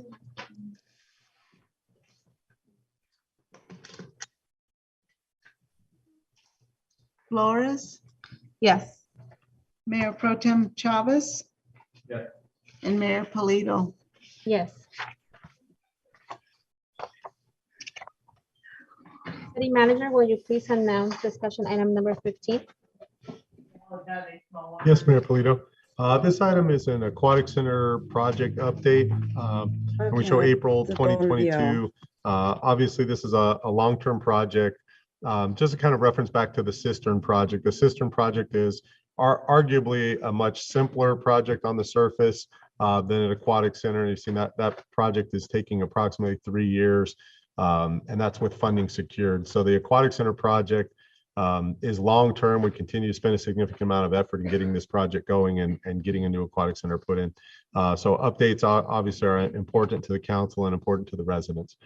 So with that, I will turn it over to Liz and to Gracel to lead off the presentation. Thank you, Mr. O'Kelly. Again, once again, good evening, Mayor Polito and members of the City Council. And I will be co-presenting this update with Liz Nava, our Recreation and Community Services Director.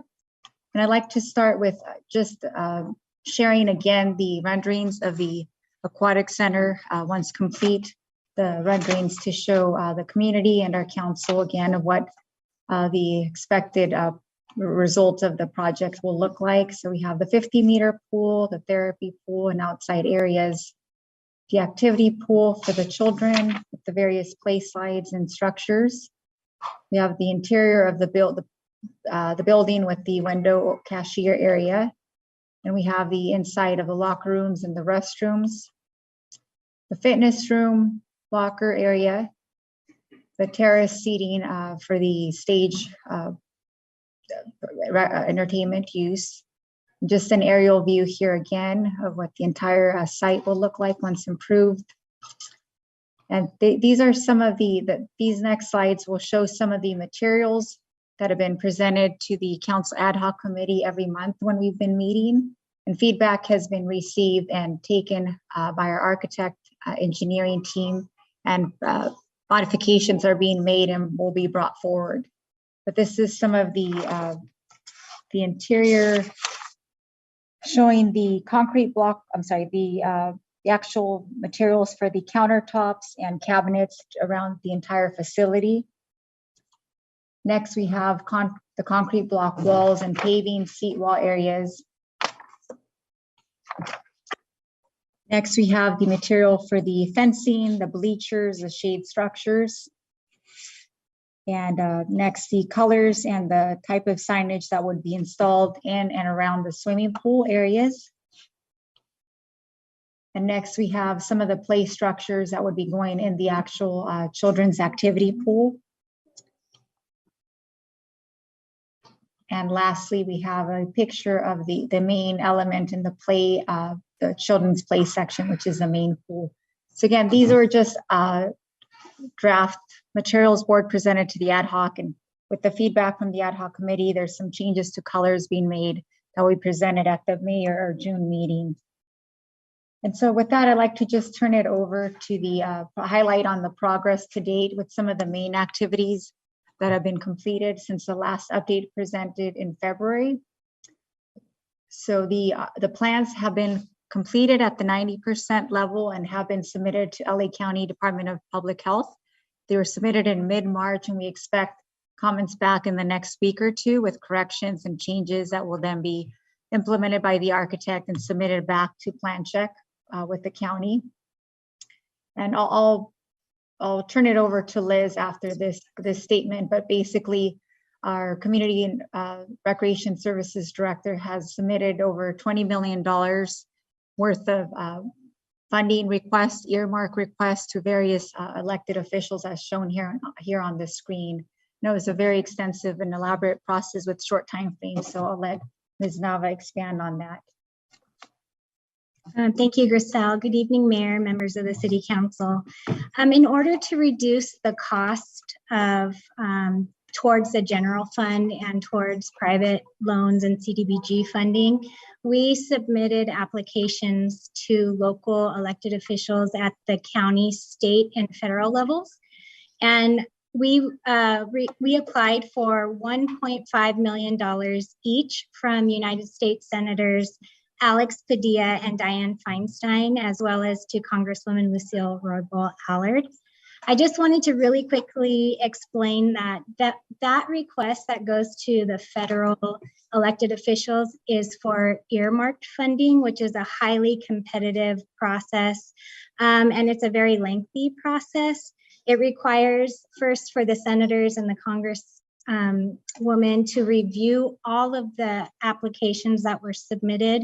And then once they're submitted, they're put onto a bill that will go to the Senate for a vote. And so we expect for notifications of the award to come out probably in about a year from now, 9 months after the fiscal year begins. And so it's a lengthy process. However, Grisel and I were able to meet with a representative from Senator Feinstein's office last week just to go over additional details about the project and answer questions that they have regarding our regional aquatic center. Beyond that, we also applied for $4 million each from the State Center, Lena Gonzalez, as well as Supervisor Janice Hahn, and a whopping $8 million from Assembly Member Christina Garcia. However, we do hope to hear back sooner from the local, state, and county elected officials, hopefully within the next few months, whether or not we've received the award. And that's it for the funding portion. Thank you, Liz. And next steps that we will continue providing updates to the Aquatic Center Ad Hoc Committee, and then directing any updates to our City Council following those. Then before I turn it back over to Liz to talk about where we are with the grant and the collaboration with Montebello Unified School District for the use of the pool, I also wanted to share that we're looking to seek council authorization to bid starting in June for the first phase of the demolition. And again, as has been emphasized before, we cannot actually begin the demolition until the official notice to proceed is received by the National Park Service. And you'll hear from Liz about that time frame. Oh, go ahead, Liz. Sorry, I was having trouble unmuting my microphone. Yes, we have been working closely with our state representative for the Land and Water Conservation Fund Act, and have answered and submitted documentations to further the process along. The process requires connection with the National Park Service, which is, of course, extends the time of the receiving of the notice to proceed. And so we're hoping to hear back by the summer with regards to the notice to proceed for demolition from the National Park Services through the state department. And so we have all of the documentation that has been requested has been submitted, and we are hopeful to hear back sooner. Our state representative is aware of the urgency of this project and is working diligently with the National Park Service to get a project turned around. Do you want Thank you, Liz. So I just, again, to summarize for City Council, we're looking at a total project cost of about $22.7 million needed going forward to fully fund the project, the demolition, the actual construction, and the actual soft costs associated with the project. And we have the $6 million from the Federal Land and Water Grant that we're awaiting receipt and notice to proceed, and as well as the balance of about roughly $16.7 million that we're attempting to secure through the various elected offices that Ms. Nava spoke about earlier, as well as any other possible opportunities such as private loan financing or CDBG loan financing. And that concludes my report, and I'm happy to answer any questions and ask Ms. Nava to help me with that. And this would be followed by council requests to receive and file the update. Thank you. Does any member of the City Council have any questions or comments? I have a question, well, a couple of comments too. First of all, thank you so much for bringing this back to council. I know that there's a huge need and like frustration from the community, including myself, because of the pool and you know, the lack of visual progress. However, let's remember that there's a lot of stuff that's components that are part of this, like Marcel mentioned, the deed, you know, issue that's coming up. But we are definitely working on it, and we have a new Parks and Rec director who is very thrilled and excited to make sure that a pool is opened as soon as possible. And I know that the whole council is.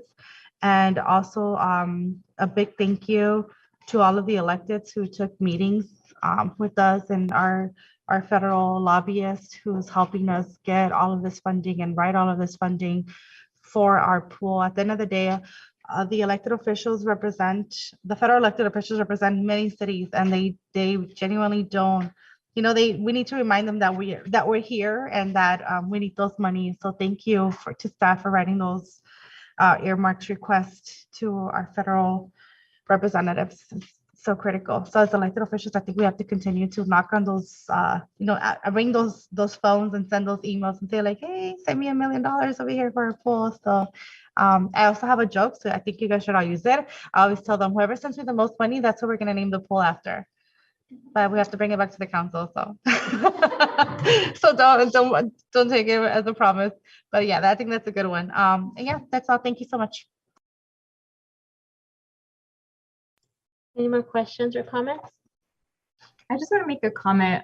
Well, thank you to staff for their continuous updates. Councilmember Barson and I have the pleasure of meeting with them monthly in the ad hoc to discuss all these different things, but we felt it was very important to bring it back to council to let you know where the biggest holdup is. And it's with regards to these $6 million that we are supposed to get, but there's a lot of, you know, requirements and processes, and our staff has been very diligent.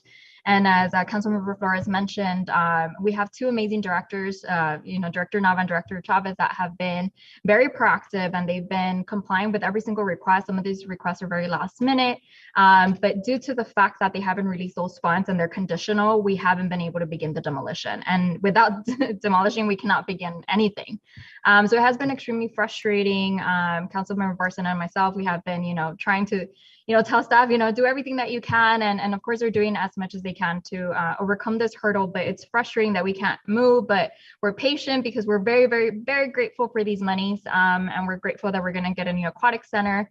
But just want to highlight, and also for the benefit of the community, this project is continuing, and we are continuing with this project. It's just we have this holdup where now they have to decipher boundary lines of our property and the involvement of the county and previous awards that were granted many, many years ago that have nothing to do with us. But unfortunately, we have to just bear with it. And hopefully soon after they'll release our funds and we'll be able to start demolition. And we have made the argument that, we have other monies to cover, but no, they want us to wait. But thank you, staff. You ladies are amazing, and we're extremely blessed to have you on our team. Thank you, Councilmember Cortez. And I just want to echo, I think it's important, even though I'm going to repeat what my colleagues already said, I think it's really important to emphasize where we're at in this process. This is a $22 million project approximately. And, one of the things, I'll be honest with you, when I see a list of grants that we're asking for and all the different sources that we're seeking funding from, it makes me feel like I get nervous because my brain automatically goes, what, we don't have the money? And it makes me jump kind of out of my seat.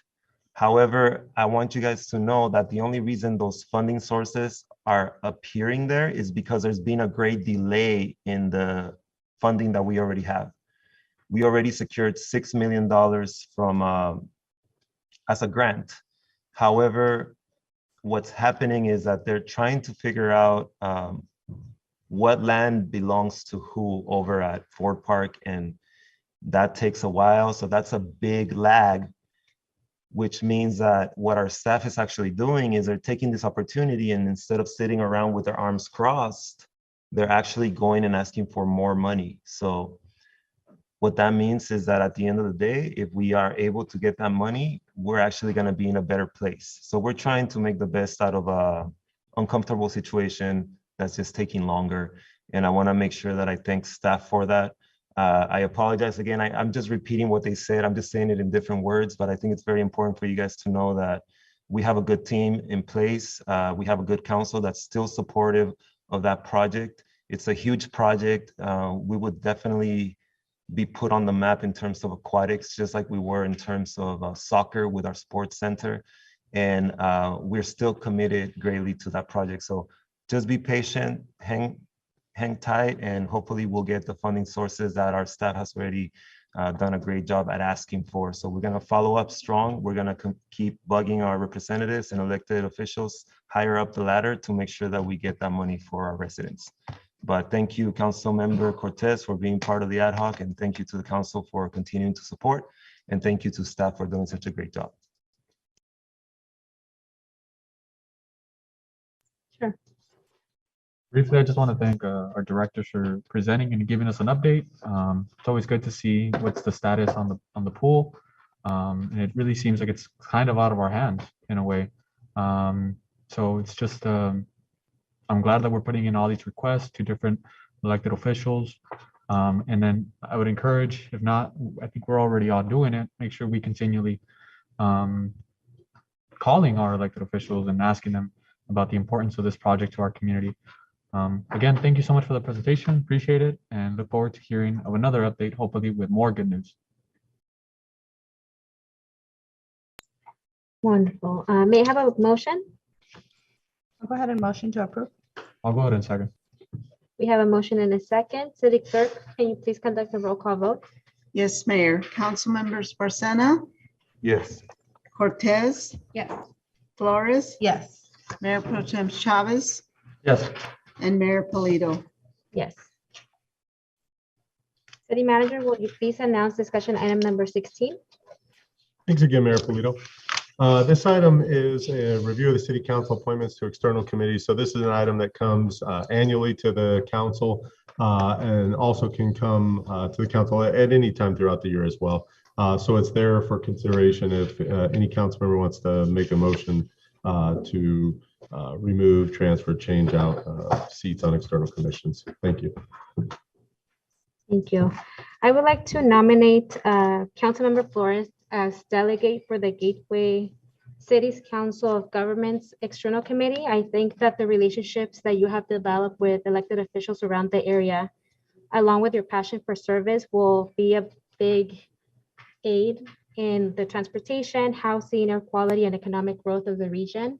And I've noticed how invested you are in not only our city, but other cities, and the relationships that you have in partnerships, I think will be of great benefit.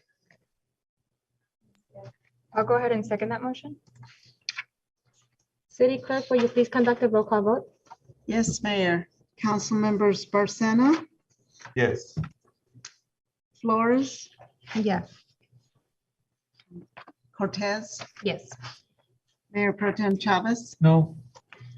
and Mayor Polito. Yes.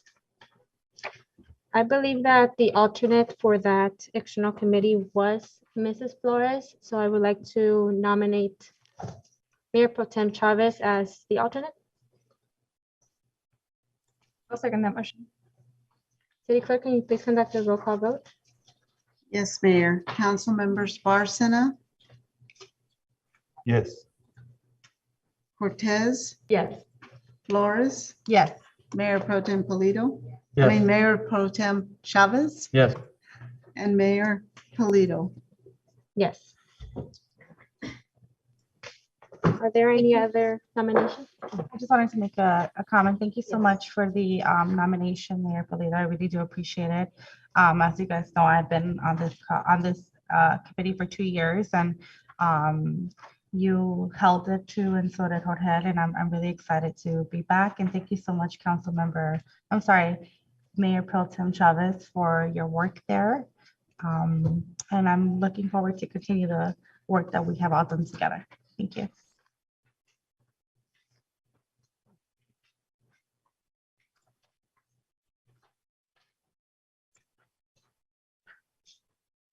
I have a question here, Madam Mayor, if I may. Huh? So I wasn't aware immediately that Mayor Pro Tem Chavez was part of that particular position. And I was just wondering if you guys notified him, because I was also removed from certain committees recently. And I just wanted to know if anyone gave him a heads up, just for my own information. No, there was no notification to him Okay. or discussion prior to this. Okay, thank you. And if I can just add, Mayor, I do want to make it clear that, sometimes it's very difficult to give council members a heads up on whether or not they're going to vote a certain way, because we have to be mindful of the Brown Act. So I'm glad that you said what you said, Mayor, because had you said that you did give him a heads up, it would imply that we violated the Brown Act. So I just want to make it clear that we need to be very careful of complying with the Brown Act and not running afoul of its rules. So thank you. Leo, I have a question for you, since we're on the topic already.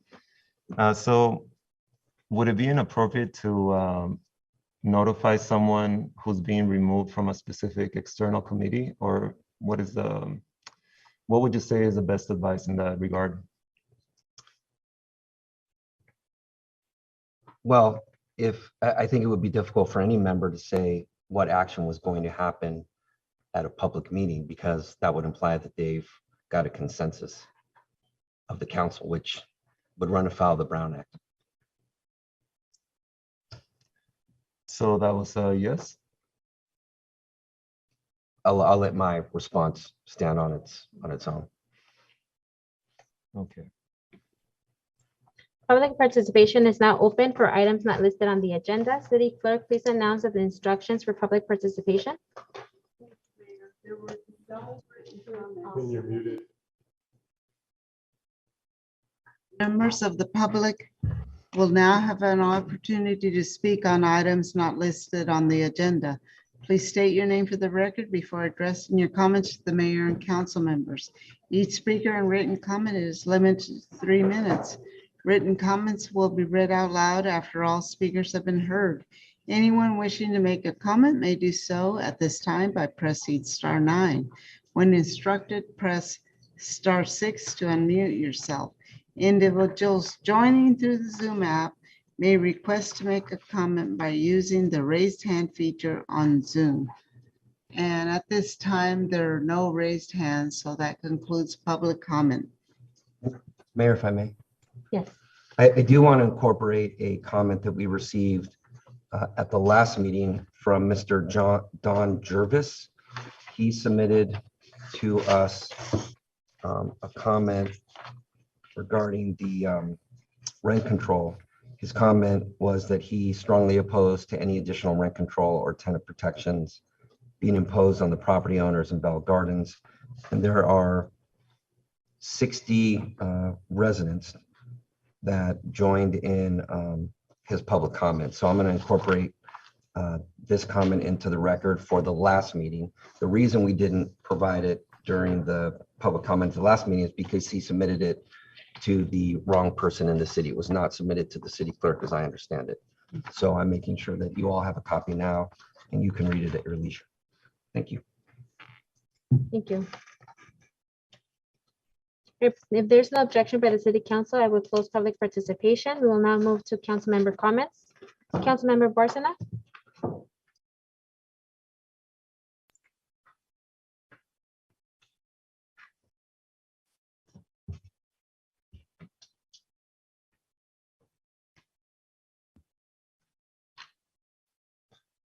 Just want to say thank you to staff for doing all that you do. Thank you to the council for voting with the right priorities in mind.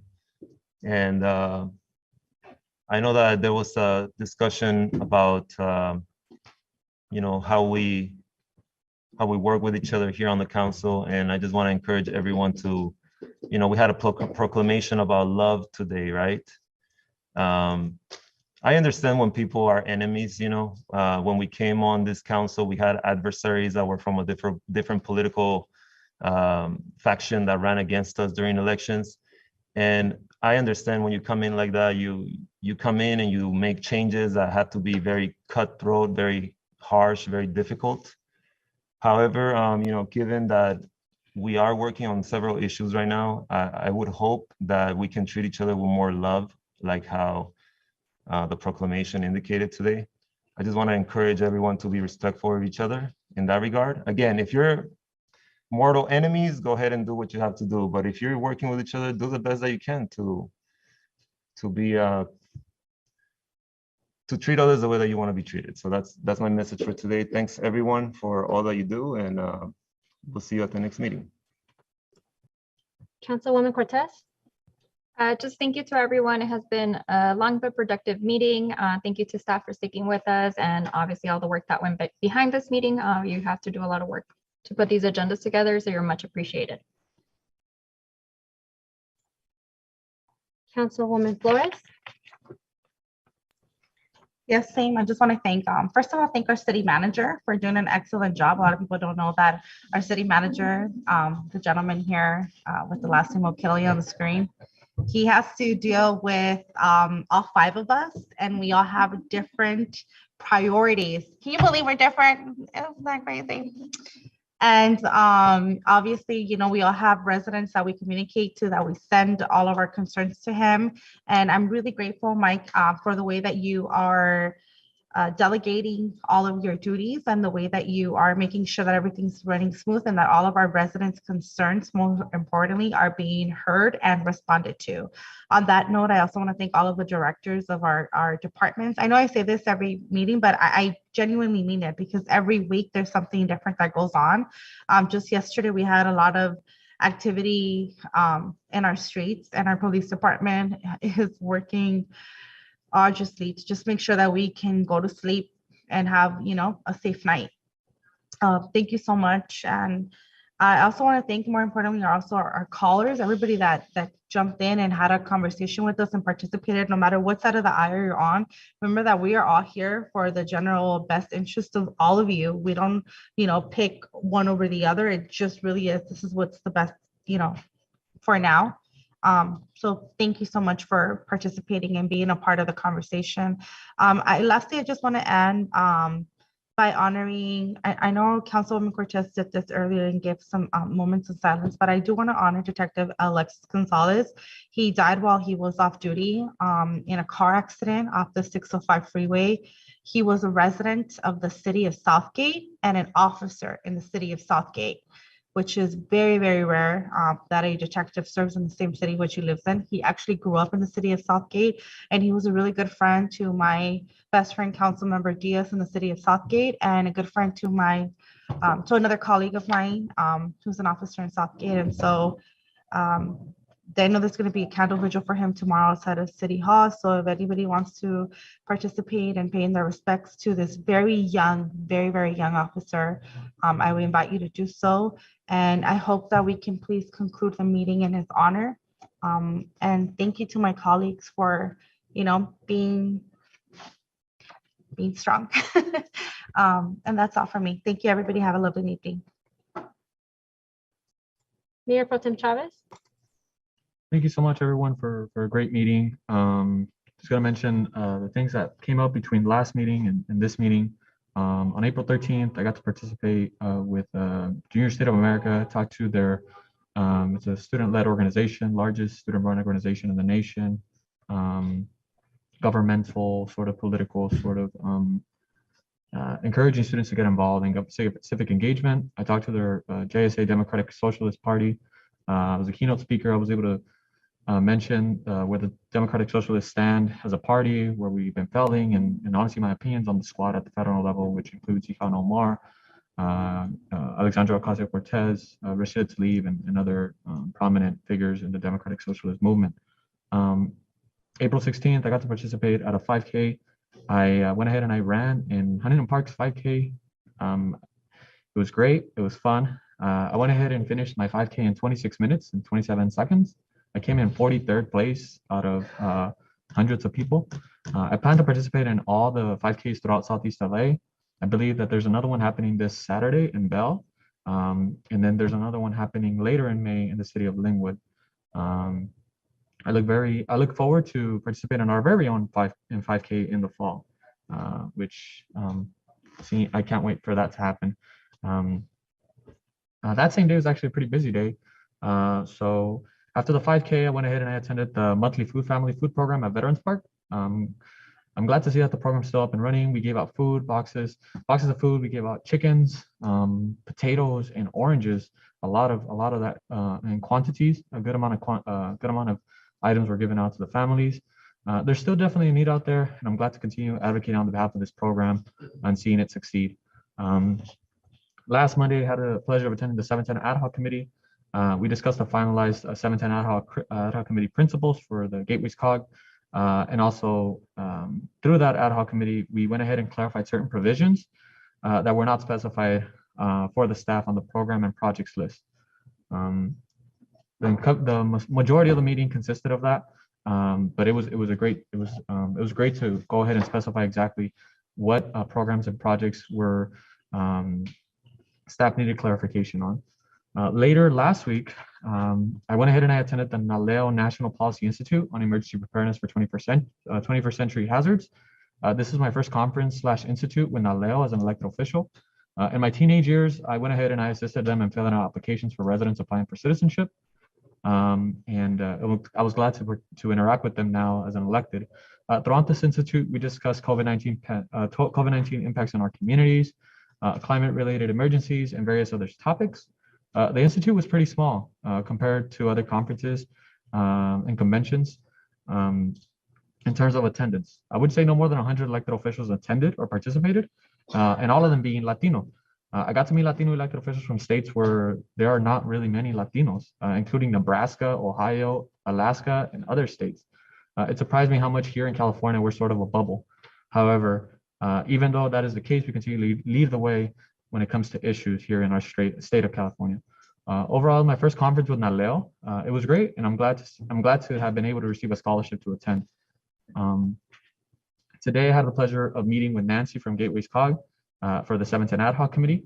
The Ad Hoc Committee is about to conclude its findings and report back to the whole Gateways Council of Governments in the upcoming month of May.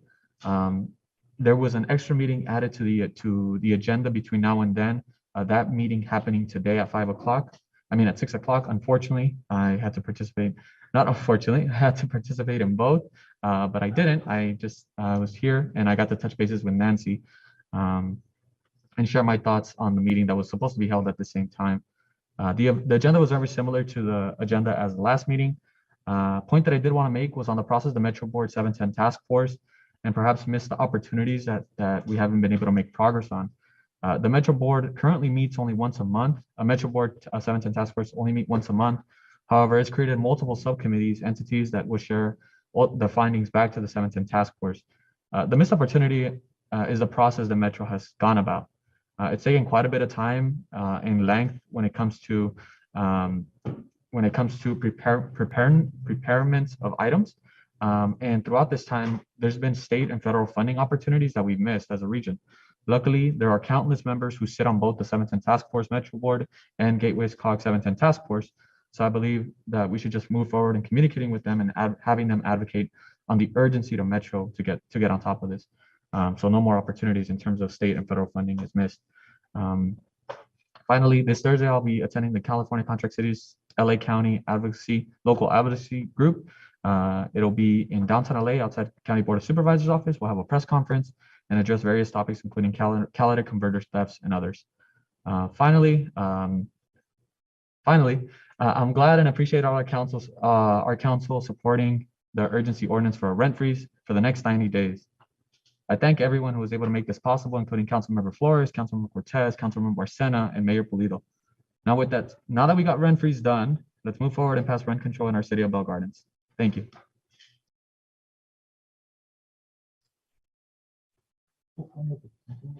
No, yes. Sorry about that. One more thing. I just wanted to share, thank you so much for the opportunity to serve on Gateway's COG. It was a true honor and a pleasure to be a representative of the city as a delegate here, to be a delegate on serving on the board. And I look forward to hopefully one day again, be advocating on that board. Thank you so much. Part of our proclamation, and I didn't read all of it earlier, but one of the sections says, with respect and compassion, we embrace diversity. I am very blessed to say that in my 31 years of life, I have yet to identify someone as an enemy or even a mortal enemy. I think that we all have differences and there are limitations that we do have in council in regards to discussion. And I take those very seriously. I hope that there are no hard feelings in regards to the change in the delegate. I do think that Lizette has been doing a great job in communicating with other elected officials, and she's very passionate about what she does. That's not to say that Mayor Pro Tem is not, but I think Lizette has done a great job and she has proven herself as a great representative. I especially love our police department. In the last couple of days that we have noticed a bit more of activity, criminal activity that we would like to see, not necessarily because of our department's practice, but because it's just been a series of events that are very unfortunate. But our police department every day works day in and day out to make sure that our residents, our business partners, and everyone is protected. I'm very thankful for you, all of you. And this proclamation, I like to connect it to the police department. I really truly love you. One of the core values with my professional life aside of city council is to love one another, which is very interesting because usually in the workplace, you don't want to say the word love because then HR shows up.